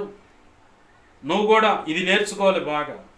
నీ చుట్టూ ఉన్న పరిస్థితులు ఎంత ఘోరంగా నీకే ప్రాణహాని అనే పరిస్థితి కనబడుతున్నా సంఘాన్ని ఖచ్చితంగా బలపరుచుకోవాలి, కుటుంబాన్ని ఖచ్చితంగా కట్టుకోవాలి, దాంపత్య జీవితాన్ని విలువలతో కూడిన రీతిగా నడిపించుకోవాలి. పిల్లల భవిష్యత్తు కూడా విలువలతో కూడిన రీతిగా వారి భవిష్యత్తును నువ్వు నిర్మాణం చేసుకోవాలి. అది ప్రభు ఇచ్చిన కృప, ఆ జ్ఞానము, వివేకంతో కూడిన హృదయాన్ని బట్టి నువ్వు ఆ పని చేసుకోవాలి, ఖచ్చితంగా చేయాలి. నా చుట్టూ ఎంతో ఫ్లోటింగ్ ఉంది, నాకు తెలుసు ఆ సంగతి. అయినా సరే ఒకళ్ళు అంటూ ఉంటారు, ఎందుకు అంత డల్గా ఉంటున్నావు అని చెప్పని. అర్థం కాదు వాళ్ళకి. నా జీవితంలో అయిన గాయాలు నాకు బాగా తెలుసు, ఎదురవుతున్న ఫ్లోటింగ్ ఏంటో నాకు బాగా తెలుసు, ఎక్కడ ఎటువైపు నుంచి ఎవరు కదులుతున్నారో తెలుసు ప్రభు కృపను బట్టి. అయినా సరే నేను మౌనంగానే ఉంటాను. ఎందుకంటే అది నాకు మేలు. ఆమేన్, హల్లెలూయా. కాదని చెప్పని అడుగులు వేసానా ఏదో ఒక సమస్యలు ఇరుక్కుండే అవకాశం ఉంటుంది. మౌనంగా ఉన్నా అని చెప్పని అంతే ఉంటాం కాదు, కానీ ప్రార్థనలో దేవుణ్ణి కదిలిస్తూ ఉంటే ప్రభువే మిగతా అన్నీ సరి చేసుకుంటూ వస్తాడు. మొన్న బుధవారం చెప్పాడు కదా దేవుడు, మితిమించి నువ్వు అతిగా ఆలోచిస్తే ఏదో ఒక రోగాన్ని పడుతున్నావు. ప్రభు ఆ కార్యము చేసేంత వరకు ఓపిక పట్టు. ప్రభు ఆ కార్యం చేసేంత వరకు ఓపిక పట్టు. ఇప్పుడు మీకు ఇంకా ఎగ్జాంపుల్ చెప్తాను. నా జీవితంలో అయిన గాయాన్ని బట్టి ప్రభు మరి నెక్స్ట్ ఏ వ్యక్తిని నువ్వు నా జీవిత భాగస్వామిగా ఇచ్చావన్నా. నాకు ఇంచుమించుగా ఒక ఐదు కులాల గురించి చెప్పాడు. ఐదుగురు వ్యక్తులు ఉన్నారు. అయితే వాస్తవానికి నా వయసును బట్టైనా, కులాన్ని బట్టైనా, పరిస్థితులను బట్టైనా ప్రభు చెప్పిన మాటే ఆ తల్లిదండ్రులు కానీ వాళ్ళు కానీ ఒప్పుకోరు. అసాధ్యమైన పరిస్థితి ఇది. అయినా సరే వాళ్ళు నేను నీకు ఏ వ్యక్తులైతే ముందుకు వస్తారో తల్లిదండ్రులైన ఒక నిర్ణయం చేసుకొని, మొదటిగా ఆడపిల్లైనా సరే ఇష్టపడి ఆ అవతల వైపు తల్లిదండ్రులు నిర్ణయం చేసుకొని ముందుకు వస్తేనే ఆ వివాహాలు. అది ఎవరు ఒకళ్ళే, అందరు కాదు సుమా. ఫలానా వాళ్ళు చెప్పారని అందరి మీద మనసు అయితే లేదు. ప్రభు చెప్పిన మాట మీద నమ్మకం అయితే ఉంది. ఆమేన్, హల్లెలూయా. ఏ వ్యక్తులైతే ముందుకు వస్తారో, ఏ కుటుంబం అయితే ముందుకు వస్తుందో, ఏ ఆడపిల్ల విషయం చెప్పానో వాళ్ళు ముందుకు ఎవరు వస్తారో వాళ్ళతోనే వివాహం. నీకు 5గురులో ఎవరో ఒక్కళ్ళు నా ప్రణాళికలో ఉన్నవాళ్ళు. వాళ్ళు ఆ ఒక్కళ్ళే. ఒకవేళ నువ్వు ఈ మాటలు వింటుంటే నువ్వే ఏంది అయితే తల్లిదండ్రులు ఒప్పుకోవాలి, నువ్వు కూడా ఒప్పుకోవాలి, ముందుకు రావాలి. అది దేవుని కృపను బట్టి. ఎందుకంటే ఆశీర్వాదం గొప్పది. ఆ గొప్ప ఆశీర్వాదం నువ్వైనా నీ కుటుంబం అయినా అనుభవించకుండా అపవాది దాడి కూడా అంతే ఉంటుంది. అలా దాడి చేస్తేనే ఒక వ్యక్తి పక్కకి వెళ్ళిపోయారు. అర్థం కాల. ఇప్పుడు ప్రభు కృపలో నడుస్తూ ఉంటే ఇప్పుడు అంతుబట్టి ఏడుస్తున్న ఉపయోగం ఉంది. జ్యేష్ఠత్వాన్ని పోగొట్టుకొని బాగా ఎర్రగా ఉడుకుతున్న చిక్కుడుగాయల కూర కోసం దాన్ని లేఖనం ఉంటుంది. పౌలు భక్తుడు ఉటంకించి చెబుతా ఉన్నాడు, అంటే ఎత్తిపట్టి చెబుతున్నాడు. ఒక్క పూట కూటి కోసం తన జ్యేష్ఠత్వాన్ని పోగొట్టుకున్న భ్రష్టుడు, వ్యభిచారి మీ మధ్య ఉంటాడేమో జాగ్రత్త. అలాంటి మనసు కలిగిన వ్యక్తి ఉంటాడేమో జాగ్రత్త అన్నాడు పౌలు భక్తుడు. ఒక పూట కూడు లేకపోతే చచ్చిపోయిన వాళ్ళు ఎవరైనా ఉన్నారా? మనిషి 21 రోజు వరకు నీళ్లు తాగకుండా బ్రతకగలడు. 21 రోజు తర్వాత ఇక వాడు ఉండడు, పంపించటం ఇక అంతే. ఏంది మరి ఒక్క పూట కూటి కోసం యాకోబుతో ఏసేవ ఏమంటుండో, చచ్చిపోయేలాగున్న ఆకలి బాగా వచ్చింది. ఆ జ్యేష్ఠత్వం దేవుడికి ఎరిగి కానీ నీకే చలి ఒట్టు పెట్టుకున్నాడు. ఎమ్మడిని ఒట్టు అడిగాడు యాకోబు. ఆ ఒట్టారా? ఎర్రగున్న ఆ చిక్కుడుగాయల కూర పెట్టరా నేను తింటా అంటే సరే అని చెప్పని పెట్టాడు. తర్వాత దొంగ ముసుగేసుకొని తల్లి ప్రోత్సాహంతో ఇస్సాకు దగ్గరకు వచ్చి ఆశీర్వాదం అంతా దొంగిలించుకొని పోయాడు కదా యాకోబు. అప్పుడు కూడా నా తండ్రి నాకేం ఆశీర్వాదాలు లేవంటే, ఏమి లేవురా అని చెప్పని గడ్డ వణికిపోయాడంటే ఇస్సాకు. గడగడ వణికిపోయి శాపాలు తప్ప నా దగ్గర ఏమి లేవురా అని చెప్పి నీకు చెప్పించటమే ఆశీర్వాదంగా ఇచ్చాడు ఏసావుకి. కొంతమందికి అంతే చేయి జారిపోయిన తర్వాత నీకు ఎంత మోచుకు లబో జీవాన్ని కొట్టుకుంటే ఉపయోగం ఉంది. ఓ పక్క నన్ను పరీక్షించడానికి, మరో పక్క అవతల వ్యక్తులు దేవుడు చెప్పిన మాటకు విధేయత చూపిస్తారా లేదన్న దానికి ఇలాగ ట్విస్ట్ పెట్టాడు దేవుడు. నాకైతే నిరీక్షణ ఉంది, విశ్వాసం ఉంది. ప్రభు తన సంకల్పంలో నిర్ణయించిన వ్యక్తితో వివాహం జరుగుతుంది. ఏంది 4 పిల్లలని, వాళ్ళ భార్యలు పిల్లలని చెప్పని సేవ చేస్తారని దేవుడు ఇచ్చిన నిత్య నిబంధన స్థిరపరచబడుతుందని నాకు నమ్మకం ఉంది. నా ప్రభు ఖచ్చితంగా కార్యం చేయగలడు. అయితే ఇంతమంది విషయంలో ఎవరో ఒకళ్ళు రావాలి ముందుకి. వాళ్ళ తల్లిదండ్రులు తీసుకునే నిర్ణయం, అలాగే కలిసి బ్రతకడానికి ఉండే నిర్ణయించుకుని ఎంచబడిన ఆ వ్యక్తి వాళ్ళు తీసుకునే నిర్ణయాన్ని బట్టి అది జరుగుతుంది అబ్బాయి అని దేవుడు చెప్పాడు. ఇప్పుడు ఆ మాట చెప్పిన దేవుడిని నేను నమ్మాలా వదిలేయాలా చెప్పండి? ఆ మాట చెప్పిన దేవుణ్ణి నేను నమ్మాలా వదిలేయాలా? ఈ మాటలు ఎందుకు చెప్పావు పాస్టర్ గారు, అర్థం కాలేదు నాకు అని చెప్పని అనుకునేవాళ్ళు ఉన్నారు.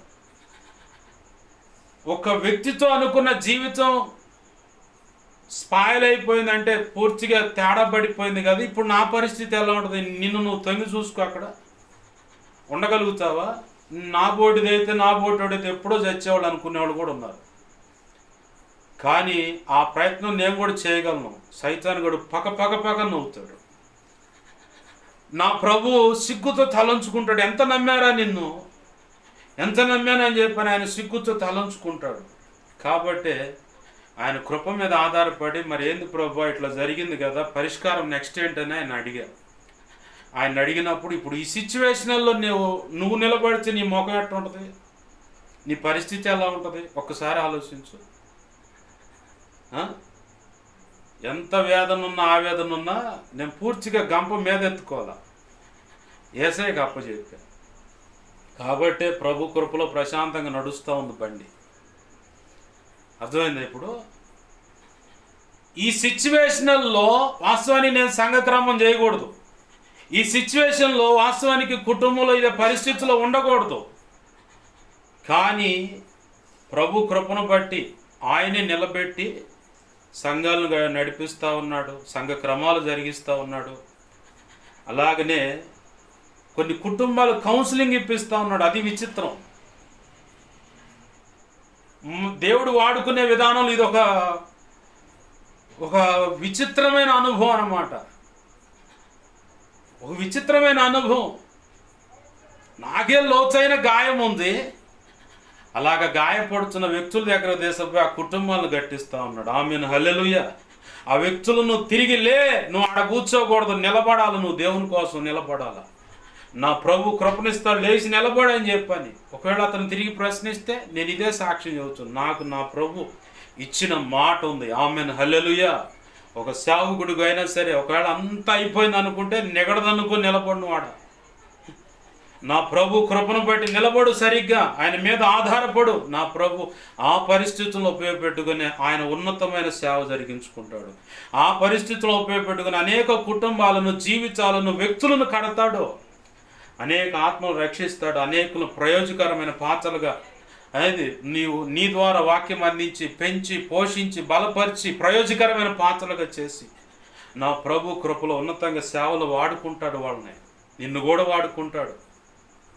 పౌలుకి ప్రాణాపాయ పరిస్థితి అలుముకొని ఉంది. ఆ సంగతి అందరికీ చెబుతుండు. అయినా సరే కృంగిపోల పౌలు. నా ప్రభు మాట ఇచ్చాడు. ఏమని? రాజుల ఎదుటను, చక్రవర్తుల ఎదుటను, అధికారుల ఎదుటను, పౌలా నేను నిన్ను నిలబెడుతున్నా సాక్షిగా. నిన్ను నేను ఏర్పాటు చేసుకున్నాను. నువ్వు నా సాధనానివి. ఆమేన్, హల్లెలూయా. దైవజనుడు కృంగిపోవాల్సిన పని లేదు. నా ప్రభు కృప ఉంది. ఖచ్చితంగా నిన్ను నిలబెడతాడు. రాజకీయ నాయకులు ఎదుట నిన్ను నిలబెడతాడు, వాళ్ళకు ప్రసంగం చేస్తావు. ఇదిగో ప్రధానమంత్రి ఎదుటి నిన్ను నిలబెడతాడు, ఆయనకు ప్రసంగం చేస్తావు. నువ్వు ఆయన మీద చేతుల నుంచి ప్రార్థన చేస్తావు. ముఖ్యమంత్రి ముందు నిన్ను నిలబెడతాడు, ప్రసంగిస్తావు, చేతుల నుంచి ప్రార్థన చేస్తావు. ఉన్నతమైన అధికారులు ఎదుటి నిలబెడతాడు దేవుడు, వాక్యం అందిస్తాడు, వాళ్ళ మీద చేతుల నుంచి ప్రార్థన చేస్తావు. నా గురించి నువ్వు సాక్ష్యం ఇవ్వాలంటున్నాడు యేసయ్య. దైవజనుడు బాగా విను, దైవజనురాల బాగా విను. నా గురించి నువ్వు సాక్ష్యం ఇవ్వాలి. అంత తేలిక నిన్ను తీసేసుకోవడానికి, ఒకవేళ రోగం ఉందనో, సమస్యలు ఉన్నాయనో, వాడేదో చేస్తాడు. అసలు ఆ రోగం నీకు రోగంగానే ఉండకుండా చేస్తాడు యేసయ్య. ఆమేన్, హల్లెలూయా. ఆ రోగం కాదు, ఇదిగో ఫలానా వాడు ఏదో చేస్తాడని వాడిని పంపించడం ముందు నీ కళ్ళ ముందు నువ్వు వాడు చావటం చూస్తావు. ఆ వ్యక్తి ఎవరైనా సరే, మగవాడైనా సరే, ఆడగూతురైనా సరే, ఫలానా వ్యక్తి వల్ల నాకు థ్రెట్ ఉంది, ఫలానా ఎమ్మెల్యే, ఫలానా ఎంపీ, ఫలానా ముఖ్యమంత్రి, ఫలానా ప్రధానమంత్రి, ఎవరైనా సరే ఒకవేళ ఏదో కీడించాలనుకుంటే ముందు ఆ వ్యక్తి పోతాడు. నువ్వు మాత్రం కథలను సియోను కొండ వలె నిలబడి నా ప్రభు కృపను బట్టి ఆయన నిర్ణయించిన ప్రతి చోట నిలబడి ఆయన గురించి సాక్ష్యం ఇస్తావు. ఆమేన్, హల్లెలూయా. రోగం నిన్ను చంపదు. వాడెవడో ఏదో చేస్తాడని ఈ చంపవు నిన్ను, తిరిగి అయిపోయి వాళ్ళే చంపుతాయి. ఆమేన్, హల్లెలూయా. నువ్వు భయపడాల్సిన పని లేదు. నా ప్రభు అయిన యేసు క్రీస్తు నామాన్ని బట్టి ధైర్యం తెచ్చుకొని నిలబడు కరెక్ట్గా. ఆమేన్, హల్లెలూయా. కరెక్ట్గా నిలబడు. నువ్వు నిలబడు సరిగ్గా. నువ్వు కదిలిపోతున్నావు కాబట్టి ఆయన ఏం చేయలేక మేలకుండా చూస్తా ఉండు నీ పక్కన కూర్చొని. కదలమాక. కదిలేవాడిని చూస్తే బో చెర్రెత్తు దేశానికి, బో కోపం. అమరం మునిగిపోయే కాడ ఆయన తలగడ అట్ట పెట్టుకొని పడుకుంటే ప్రభు నశిస్తున్నాడు. ఎవరు మునగాలి లెక్క? ఏసయ్య మునగాల ఆ సముద్రంలో పడి ఆయనే ముందు చనిపోవాలి లెక్క. సమస్యలోనే ఆయన వచ్చి కూర్చుంటే ఇంకా నాకు సమస్య, వామ్మో అయ్యో అది ఇది అని చెప్పని నువ్వు బెంబేలు ఎత్తిపోతావు ఎందుకు? నువ్వు బెంబేలు ఎత్తిపోవటం దేనికి? నా ప్రభు ఉన్నాడు. ఆయనకు చేత కాకపోతే అప్పుడు బాధపడు, ఆయన చెయ్యలేకపోతే అప్పుడు ఏడు కూర్చొని. ఆయనకు అసలు ఏమి చేత కాదండి. ఇంత అధికారం గలయండి అవి చీకటి శక్తులు, ఇంత అధికారం గలయండి వాళ్ళు నమ్ముకున్నవి, వాళ్ళు పూజ అయ్యని ఇవన్నీ లెక్కలు చెప్పు నువ్వు. అరే అవన్నీ వచ్చి వేసే ముందు సాగిల పడుతున్న లేక నువ్వు సాక్ష్యం ఇస్తుంటే అలాగ సాగిల పడ్డాయి. నేను కళ్ళారా చూసా, ఈ సమాజంలోనే చూసా, నేను వెళుతున్న ప్రతి సమాజంలో చూసా.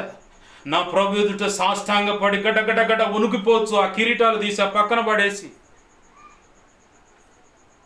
వదిలిపెడితే పారిపోతాం, ఇంకెప్పుడు నీ బిడ్డలు జోలి రావని చెప్పటం నేను విన్నా. ఆమేన్, హల్లెలూయా. ఏంది కొన్నిటినైతే అసలు ఆయన నోటి నుంచి వస్తున్న అగ్నితో కాల్చి బోడలు చేసేసాడు, అసలు లేకుండా ఉనికిలో లేకుండా చేసేసాడు. అవి కూడా నేను చూసా. అపవాది దోతలు కప్ప ఒక సహోదరుని బట్టి వెరిపిస్తుంటే ఏంది ప్రభు ఇతని సంగతి అని అడుగుతా వస్తున్నా, నడుచుకుంటా ముందు దారి చూసుకుంటా, నా కళ్ళ ముందే పిక్చర్ కనపడుతూ ఉంది. ఆ కప్పని తన చేతిలో ఉన్న ఖడ్గంతో 2 ముక్కలు చేసి నోటి నుంచి వస్తున్న అగ్నితో కాల్చి వేసాడు. అంటే ఇక లేదు, ఉనికిలో లేదు ఇక అది. అపవాది సంబంధమైన దురాత్మది. ప్రకటన గ్రంథం సాక్ష్యం ఇస్తుంది, సముద్రంలోంచి కొన్ని కప్పలు అను దురాత్మలు వస్తున్నాయి పైకని.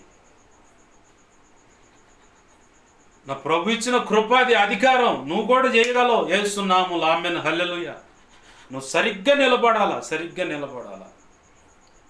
ఫైనల్గా దేవుడు మాట్లాడుతున్న మాట, నీ చుట్టూ ఉన్న ఇరుకు ఇబ్బందిని చూడమాక. అవి ఉన్నా లేకపోయినా ఆ పరిస్థితులను బట్టి నువ్వు కదిలిపోయి రోగాలు తెచ్చుకోమాక. హై బీపీ, లో బీపీ ఇంకేయో ఉంటాయి కదా, అవి ఏం తెచ్చుకోమాక. నువ్వేం చేయలేవు. దేవునికి అప్పచెప్పి ప్రశాంతంగా వాక్యం చదువుకో, ప్రార్థన చేసుకో. ఆయన నిర్ణయకాలం ఆయన చూసుకుంటాడు, నేను మాత్రం ఆయన పనిలో ఉండాలని మనస్సు కలిగి అడుగులివి. అలాగ బ్రతుకు. ఆమేన్, హల్లెలూయా. ప్రభు లేఖనము చెప్తున్న మాట, యేసు ప్రభు అని చెప్పాడంట, పుచ్చుకొనడం కంటే ఇచ్చుట మేలు అని. నీ కొరకు నా కొరకు యేసు ప్రభు వారు చేసిన గొప్ప మేలేంటో తెలుసా? ఆదిమ దంపతులైన ఆదాము అవ్వలు చేసిన ఆజ్ఞాతిక్రమని ఆ పాపం నుంచి నిన్ను నన్ను బయటపడేయటానికి తండ్రి అయిన దేవుడు సలహా అడిగితే ఎవరు వెళుతారు? నా కుమారుని కోసం సిద్ధపరిచిన ఆ భూమి మీద ఉన్న మానవాళిని విముక్తి కలుగు చేయడానికి ఎవరు వెళతారంటే తండ్రి అయిన దేవునితో యేసయ్య వాళ్ళు చెబుతున్న మాట, అయ్యా వాళ్ళు ఎందుకు, నేనే వెళ్తాను, నా బిడ్డలు నేనే రక్షించుకుంటాను. నా కోసం ఏర్పాటు చేసిందే కదా ఆ భూమి, నా కోసం భక్త సమాజాన్ని సిద్ధపరిచావు కదా, నా చేతులతోనే చేసుకున్నాను కాబట్టి నా బిడ్డలు నేనే సంపాదించుకుంటానని చెప్పాను. ఆయన తండ్రి అయిన దేవునితో మాట్లాడుకొనే ఈ భూమి మీదకి వచ్చాడు. ఏముంటుంది లేఖనం? తనకు ఒక్కడైన కుమారుని ఈ భూమి మీద ఉన్న ప్రజానికాన్ని అందరినీ బహుగా ప్రేమించి తన ఒక్కగానొక్క కుమారుని బలిగా అర్పించుటకు ఇష్టపడ్డాడంట. ఆమేన్, హల్లెలూయా. తండ్రి అయిన దేవుడు నీ కోసం ఇచ్చాడు తన కుమారుడిని, కాబట్టే నువ్వు ఈరోజు పరిశుద్ధురాలుగా ఉన్నావు. ఆ పరిశుద్ధురాలుగా నువ్వు బ్రతకటానికి కారణం యేసు ప్రభు వారు వచ్చి ప్రాణం ఇచ్చాడు. ప్రాణం అంటే అది ప్రాణానికి ఆధారమైనది రక్తం పాత నిబంధనలు చూసుకుంటే కనపడుతుంది ఆ మాట. ప్రాణానికి ఆధారమైనది రక్తం, కాబట్టి క్రైస్తవుడు రక్తం తినకూడదు. కొంతమంది ఏట రక్తం బాగుంటుంది వచ్చి తిందాం అని చెప్పని ఏపుకొని తింటూ ఉంటారు. నాకు తెలియనప్పుడు ఒకరోజు నేను కూడా అదే ఏడ్చా. తెలిసిన తర్వాత పొరపాటును కూడా మా అక్క తీసుకొచ్చి పెడుతున్నా కానీ మాకు వద్దమ్మా, నీకు దండం వందనాలని. రక్తం నువ్వు తినకూడదు, దాన్ని ధారగా భూమి మీద ఒలికించాలి, ఆ మట్టితో కప్పేయాలన్నది లేఖనం. ఆమేన్, హల్లెలూయా. ఎందుకంటే ప్రాణాధారమైనది రక్తం. గొంతు పిసికి చంపిందాన్ని నువ్వు తినకూడదు, ఎందుకంటే ఆ రక్తం ఒలకలేదు కింద, కాబట్టే తినకూడదు అంటుంది లేఖనం. అపోస్తుల కార్యం 15వ అధ్యాయంలో గొంతు పిసికి చంపిందాన్ని తినకూడదు. అలాగనే జారత్వాన్ని కానీ విగ్రహారాధన కానీ విగ్రహార్పితం కానీ నువ్వు తినకూడదు. ఏంది? యేసు ప్రభు నీ కొరకు నువ్వు పరిశుద్ధురాలుగా బ్రతకటానికి యేసయ్య రక్తాన్ని అంటే ప్రాణాన్ని పెట్టాడు నీ కోసం. తిరిగి లేవటానికి ఆయన లేచాడు కాబట్టి పునరుద్ధానం అనేది ఉంది కాబట్టి ఆ పునరుద్ధానంలో పాలి భాగస్థుడిగా నీకు ఇచ్చాడు అవకాశం. ఆయన ఇచ్చినయే దాంట్లోనే గొప్ప సంతోషం ఉందన్నాడు.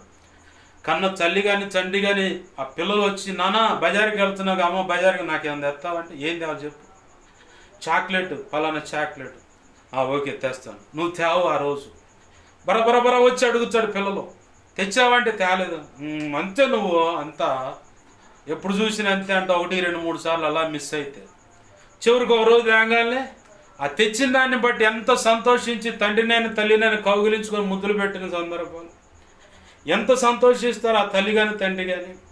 అలాగనే తండ్రి అయిన దేవుడు యేసయ్య నీకు ఇయటానికి అంతగా సంతోషించాడు. యేసయ్య తన ప్రాణం నీ కొరకు పెడతానికి అంతగా సంతోషించాడు. పునరుద్ధానంలో పాలివారినిగా చేయడానికి ఆ త్రిత్వమైన దేవుడు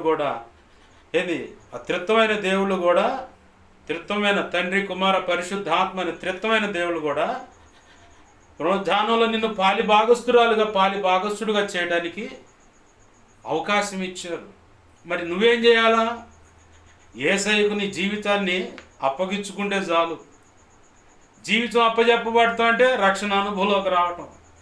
రక్షణ అనుభవంలోకి వచ్చిన తర్వాత నువ్వేం చేయాలంటే ఆయనకు దగ్గర సమయాన్ని వెలగా చెల్లించు, ప్రార్థనలో గడుపు, విజ్ఞాపన అవకాశం ఉన్నప్పుడు జీవన సంబంధమైన ఉపాధిని పాడు చేసుకొని కాదు. ఇందాక ప్రార్థనలు వింటా ఉన్నాను, ఒక కుటుంబంలో మా అమ్మాయి ప్రార్థన చేస్తుంది కానీ పని చేయమంటే చేయట్లేదు, భక్తి అంటుందని వాళ్ళు కొట్టుకుంటున్నారు. తల్లికైనా తండ్రికైనా తలనొప్పిగా నీ భక్తి ఉండకూడదు.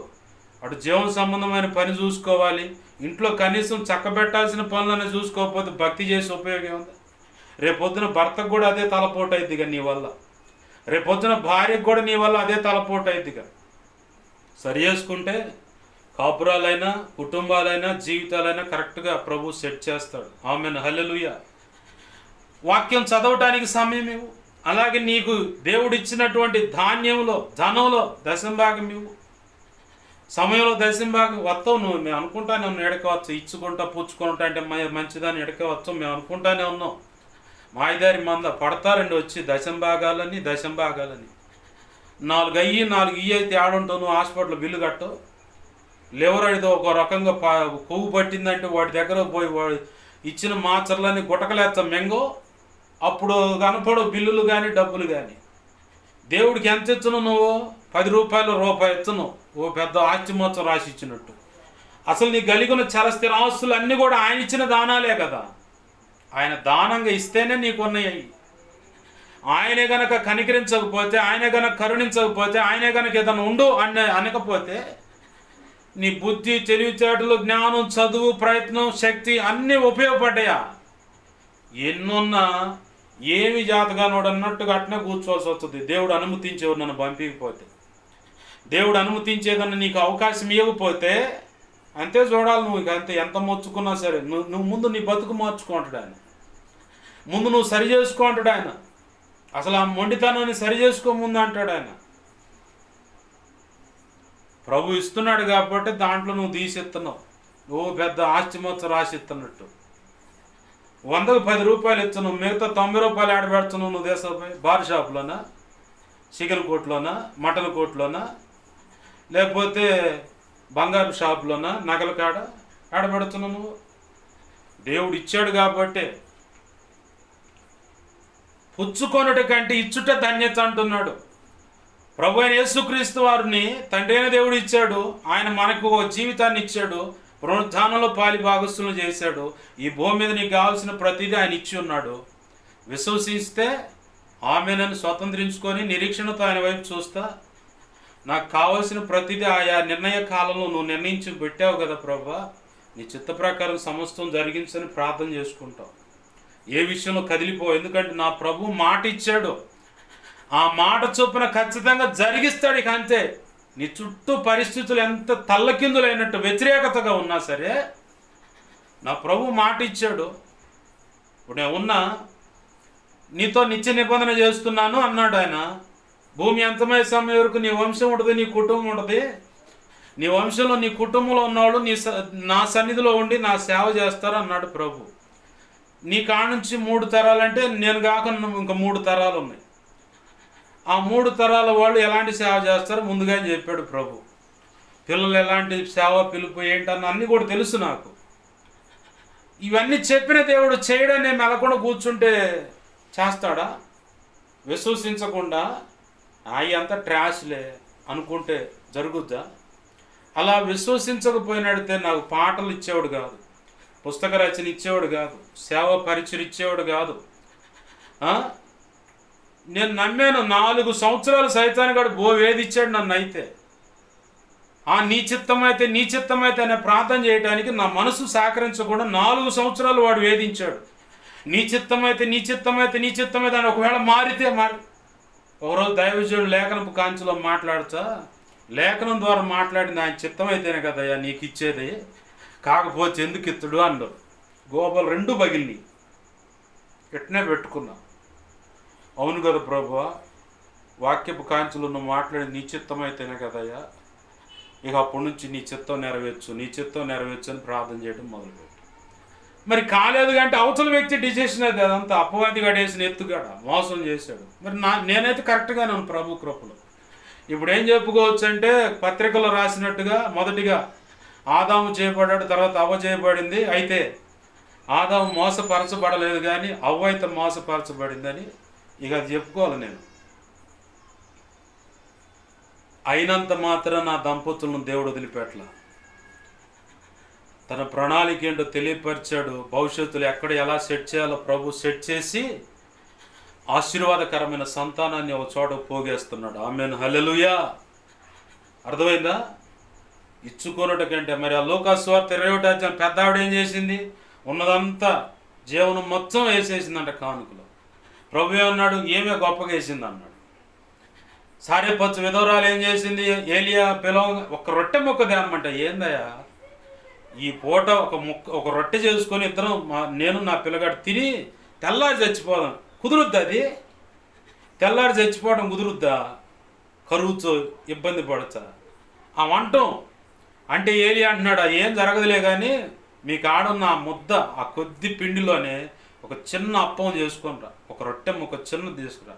ఈ కరువు పూర్తిగా కాలం అయిపోయేంత వరకు కూడా ఏమీ కొదువు లేకుండా మీరు తింటారు పో అని. ఆ కరువులో అక్కడే ఏలియా ఉన్నాడు. శుభ్రంగా వాళ్ళతో పాటు 3వ మనిషిగా ఉండి 4వ మనిషిగా యేసయ్య కూడా కూర్చొని ఆ కుటుంబాన్ని పోషించాడు, వాళ్ళని పోషించాడు, ప్రభునామాన్ని గణపరుచుకున్నాడు. ఈరోజు నీకు నాకు అది ప్రోత్సాహకరమైన సందర్భంగా నీవు నేను ప్రోత్సహింపబడటానికి రాయబడింది. ఆమేన్, హల్లెలూయా. ఆయన దగ్గర నీవు ఆయనకి ఇవ్వు. తన దాసునికి ఏదన్నా ఇవ్వమన్నాడా నిన్ను? ఇవ్వు. నువ్వేం అప్పులు పాలైపోవు. నేను చెబుతున్నాగా, నువ్వేం అప్పులు పాలైపోవు. నువ్వు ఇచ్చేది రూపాయి ఇచ్చే ఆయన 10 రూపాయలు ఇచ్చడు. నువ్వు 10 రూపాయలు ఇచ్చే 100 రూపాయలు ఇచ్చడు. నువ్వు 100 రూపాయలు ఇచ్చే 1000 రూపాయలు ఇచ్చడు. 1000 రూపాయలు ఇచ్చే 10,000 ఇచ్చడు. 10,000 ఇచ్చే 1,00,000 రూపాయలు ఇచ్చడు. ఏం వచ్చి ఉండడు ఆయన. అంటే నీకు అప్పే ఉండడు. ఆయన చేస్తానంటే చేస్తాడు, ఇక అంతే. చేయనంటే ఇక లేదు, నువ్వు తల్ల కిందులు తప్ప చేసిన ఉండదు. కాబట్టి ప్రభు కృపలో ఇందు మూలంగా యావత్ సమస్తానికి తెలియజేయండి ఏమనగా పుచ్చుకొనుట కంటే ఇచ్చుట మేలని. మొదటిగా ప్రభుకు సమయం ఇవ్వండి. దానికంటే ముందుగా నీ బ్రతుకునంటే రక్షణ అనుభవంలోకి వచ్చి, రక్షణ అనుభవంలోకి వచ్చి ఆయన పాదాలు పట్టుకొని ఆయన కొరకు బ్రతకండి. నీకు ఇచ్చిన దాంట్లోనే కానుక 10వ భాగంలో కానీ ధనంలో ధాన్యంలో 10వ భాగం, సమయంలో 10వ భాగం ఇవ్వండి. ప్రభు ఒకవేళ ప్రోత్సహిస్తే ఏదైనా సహాయపడండి అన్నప్పుడు సహాయపడండి. ఎందుకంటే అవతల వ్యక్తులు మీరు ఇచ్చే ఆ రూపాయిని బట్టి, ఏదైనా సహాయాన్ని బట్టి, ఏదైనా వస్తువైన దాన్ని బట్టి ఇంకా అవతల ఏదైనా ఒక పని జరుగుతుంది. దేవుని పనే ఉన్నారు. శుభ్రంగా జేబులు నింపుకొని మేళ్ళ కార్లు సంపాదించుకొని బ్రతుకుతున్న వాళ్ళు ఉన్నారు. యథార్థంగా దేవుని మీద ఆధారపడి చేస్తున్న సేవలు కొన్ని ఉన్నాయి. ప్రభు ఒకవేళ ఒక దైవజనుడికి నిన్ను సహాయపడమండా వెళ్ళు. యేసన్న గారు కనుక ఎవరైతే రాళ్ళేస్తున్నారో ఆ వ్యక్తికే పోయి ఆ 10వ భాగం ఇచ్చింది. అట్లనే దేవుడు నిన్ను ఏ కోణంలో ఎలాంటి సహాయం చేయమన్నాడు ఆ సహాయాన్ని చేయి. అలాగే చుట్టూ అలుముకున్న పరిస్థితులను బట్టి నిమ్మకు నీరెత్తినట్టుగా ఉండక దేవుని పాదాలు పట్టుకున్న పరిస్థితులు విన్నావు కాబట్టి ప్రార్థన చేయి. ప్రార్థన చేసేవాని పక్కన ప్రభు వచ్చి అట్లా నిలబడతాడండి. సింహాల బోన్లో ధాన్యాలు ఉంటే ఎవరు వచ్చారు ఆడికి? రాజు వచ్చిండ. రాజుకు కూడా డౌట్ అయ్యి వచ్చి నా మీద పడి పీకుతుంది తింటాయని. దేవుని దూత వచ్చి నిలబడింది. ఆమేన్, హల్లెలూయా. జీవము గల దేవుని సేవించు దాసుడువైన దానియేలు, నువ్వు క్షేమమేనంటే రాజు చిరంజీవగును గాక. నా దేవుని దృష్టికి నేను యథార్థవంతుడును, నీ దృష్టికి కూడా యథార్థవంతంగా ఉన్నాను కాబట్టి నా దేవుని దూత వచ్చి నన్ను కాపాడిందయ్యా అన్నాడు. మీరు మోకాళ్ళు వేసిన వ్యక్తి దగ్గరికి దేవుడే వచ్చి నిలబడతాడు. నీ ఆధ్యాత్మిక పరిపక్వతను బట్టి అపవాది కూడా వస్తే వాడి మీద అధికారం ఇచ్చి వాడిని బంధిస్తాడు. నువ్వు బలహీనుడు అనుకున్నప్పుడు ఆయనే నీ పక్కన ఉంటాడు. నువ్వు ఒక పరిస్థితిలోకి, ఒక స్టేజ్లోకి రాగానే వాడిని ఎలా బ్యాటిల్ చేయాలి, వాడితో ఎలా యుద్ధం చేయాలి, వాడిని ఎలా బంధించాలన్న అధికారాలు నీకు ఇచ్చే ఉంటాడు. అప్పటికి నీకు తెలియదు. ఇక బంధిస్తావా లేదని చూస్తూ ఉంటాడు ఆయన. బంధించావే వాడు బంధింపబడతాడు, పక్క వెళ్ళిపోతాడు. ఇక వెంటనే మనం ఏం చేస్తామంటే కొండను చూసి, ఓమో పల్లెటూరులో సామెత ఉంది, చెరువు కట్ట మీదకి దున్నపోతులు కానీ, ఈ సామెత అన్ని రకాలు వాడతారు, దున్నపోతులైనా ఎద్దులైనా. దున్నపోతుల మీద ఎక్కువ వాడారులే. చెరువు కట్ట మీద పోయినాయి అంటే అరగట్టుకొని దున్నపోతులు రెండు. చెరువు కట్ట మీద పోగానే రైతు అనుకుంటున్నాడు ఇది దున్నేది అంత ఎకరమే, ఇటు కళ్ళకు కనపడుతుంది, ఇది బోర్ మొత్తం, అమ్మో ఇది మొత్తం మేము దున్నాలా అని. ఇప్పుడు మన పరిస్థితి కూడా అంతే ఉంటుంది. అమ్మో అని ముందుగానే ఒక గుండెలు బాదుకొని బెంబేలు ఎత్తిపోతూ ఉంటాం. అసలు నువ్వు చేసిన పని అంతా కొద్దిది, మిగతా చేసేది యేసయ్య. ఆ కొద్ది పని ఏంది? ప్రార్థన. అన్నీ నువ్వు హ్యాండిల్ చేయగలవా?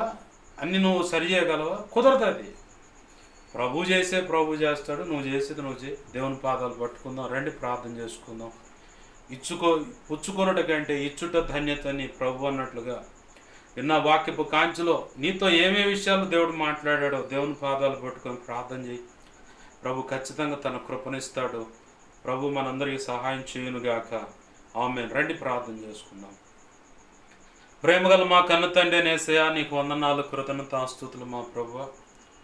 విత్తబడిన వాక్యం మా హృదయాల పదిలపరచండి, అనేక పర్యాలు నెమరవేయటానికి సహాయం చేయి అయ్యా. ఇదిగో తండ్రి, ఎవరి విషయంలో ఎలాంటి దేవా కోణంలో నువ్వు నీ ప్రజలతో మాట్లాడావు, ఆ విషయంలో కృపనివ్వమని, నీవే సహాయము చేయమని, దిద్దుబాటు చేసుకొని నువ్వు అనుకున్న రీతిగా బ్రతకటానికి కూడా సహాయం చేయి అయ్యా. నా జీవితంలో నువ్వు చెప్పిన విషయాలు నీవే సమస్తం చేస్తున్నావు, చేయగల సమర్థుడు. నీకు వందనాలు, కృతజ్ఞతాస్తుతులు. అన్ని విషయాలు నీవే చూడండి, సమస్తమును జరిగించమని నీ వాక్యాన్ని హెచ్చించుకుంటున్నావు, నీ నామాన్ని గణపరుచుకుంటున్నావు. నన్ను మమ్మల్ని నీ చేతులకు అప్పచెప్పుకుంటున్నావు. నీవు మాట ఇచ్చావంటే అది నెరవేరుస్తావు ప్రభా. నెరవేర్చడం చేతగాని వాడివి కాదు, నువ్వు నెరవేర్చ సమర్థుడవు. మేము నమ్మిన దాన్ని బట్టి దేవుని మహిమ చూస్తాం, మేము నమ్మిన దాన్ని బట్టి దేవుని కార్యం చూస్తాం, మా బ్రతుకుల ఆశీర్వాదాన్ని చూస్తాం. అబ్రహాము నమ్మాడు, పిల్లలు లేనప్పుడు ఇదిగో ఇసుక రేణువులు, ఆకాశ నక్షత్రాలు నీ సంతానం అన్నావు. అదే మాట నాతో కూడా చెప్పావు. కృపచేత కార్యం జరిగించు. నిన్ను దీవించు వారిని నేను దీవిస్తాను, నిన్ను శపించు వారిని, నిన్ను దూషించు వారిని నేను శపిస్తానన్నావు ప్రభా. దేవా, అనేక కోణాలు, అనేక విషయాలు అలా జరిగింది కూడా నీకు స్తోత్రాలు. దేవా, అబ్రహాము పిల్లలు లేనప్పుడే పిల్లలు ఉన్నారని, ఇదిగో 22వ అధ్యాయం ఆదికాండంలో ఆ కొండ మీద నీ కుమారుడిని బలిచ్చంటే నమ్మకంగా వచ్చాడు బలియటానికి. ఎందుకంటే ఇసుక రేణువులంతా, ఆకాశ నక్షత్రాలంతా సంతానం ఉంటుంది. అదే ఆయన నెరవేరుస్తాడు. ఇక అంతే, మృతుల్లో నుంచి కూడా బోడిదిగా మారిపోయిన వ్యక్తిని కూడా ఇదిగొచ్చండి సజీవుడుగా తీసిస్తావని అంతగా నమ్మాడు ప్రభు అబ్రహాం. కాబట్టి నువ్వు అన్నావు, ఆ చిన్నవాడి మీద చేయవేమాక, ఇదిగో ఇందును బట్టి నువ్వు దేవునికి భయపడువాడు అని నేను గుర్తించానని ఆ రోజు అయ్యా నీ దాసుడైన అబ్రహాం మా పితరుడితో నువ్వు మాట్లాడు. నీ స్తోత్రాలయ్యా. అదే రీతిగా విశ్వాసము జీవితంలో పరీక్షలు ఉంటాయి ప్రభు. నీ కృపను బట్టే నిలబెడుతున్నావు. మాకు మేముగా అయితే నిలబడతాం చేత కాదు, కానీ నీ కృపను బట్టే దేవా నీకు వందనాలు, కృతజ్ఞతాస్తుతులు. అబ్రహాము దావీదులు పొందినటువంటి శాశ్వతమైన ఆశీర్వాదం నేను పొందాలని ఆశపడ్డాను. ఆ రీతిగానే నువ్వు నాతో మాట్లాడి ఆ దేవా నిత్య నిబంధన స్థిరపరిచావు. నీకు వందనాలయ్యా. ఈరోజు ఈ లేఖనపు కాంచులు ఎవరితో ఎలా ఏ కోణంలో నువ్వు మాట్లాడుతున్నావో మాటలు విన్న ప్రతి బిడ్డను కూడా దర్శించి నీవు అనుకున్న రీతిగా బిడ్డలను ఆశీర్వదించి పట్టుకురమ్మని, నీ పనిలో వాడుకోమని అయ్యా. మేము నీ దగ్గర నుంచి పుచ్చుకొనుట కంటే మేము నీకు అయా సమయమైనా, ప్రార్థనైనా, దేవ జీవితాన్నైనా, కానుకైనా, అయా ధాన్యంలో దశం భాగం ఏదైనా నీకు ఇచ్చుట మాకు మేలు. దాన్ని మల్టిప్లై చేస్తావు ప్రభా.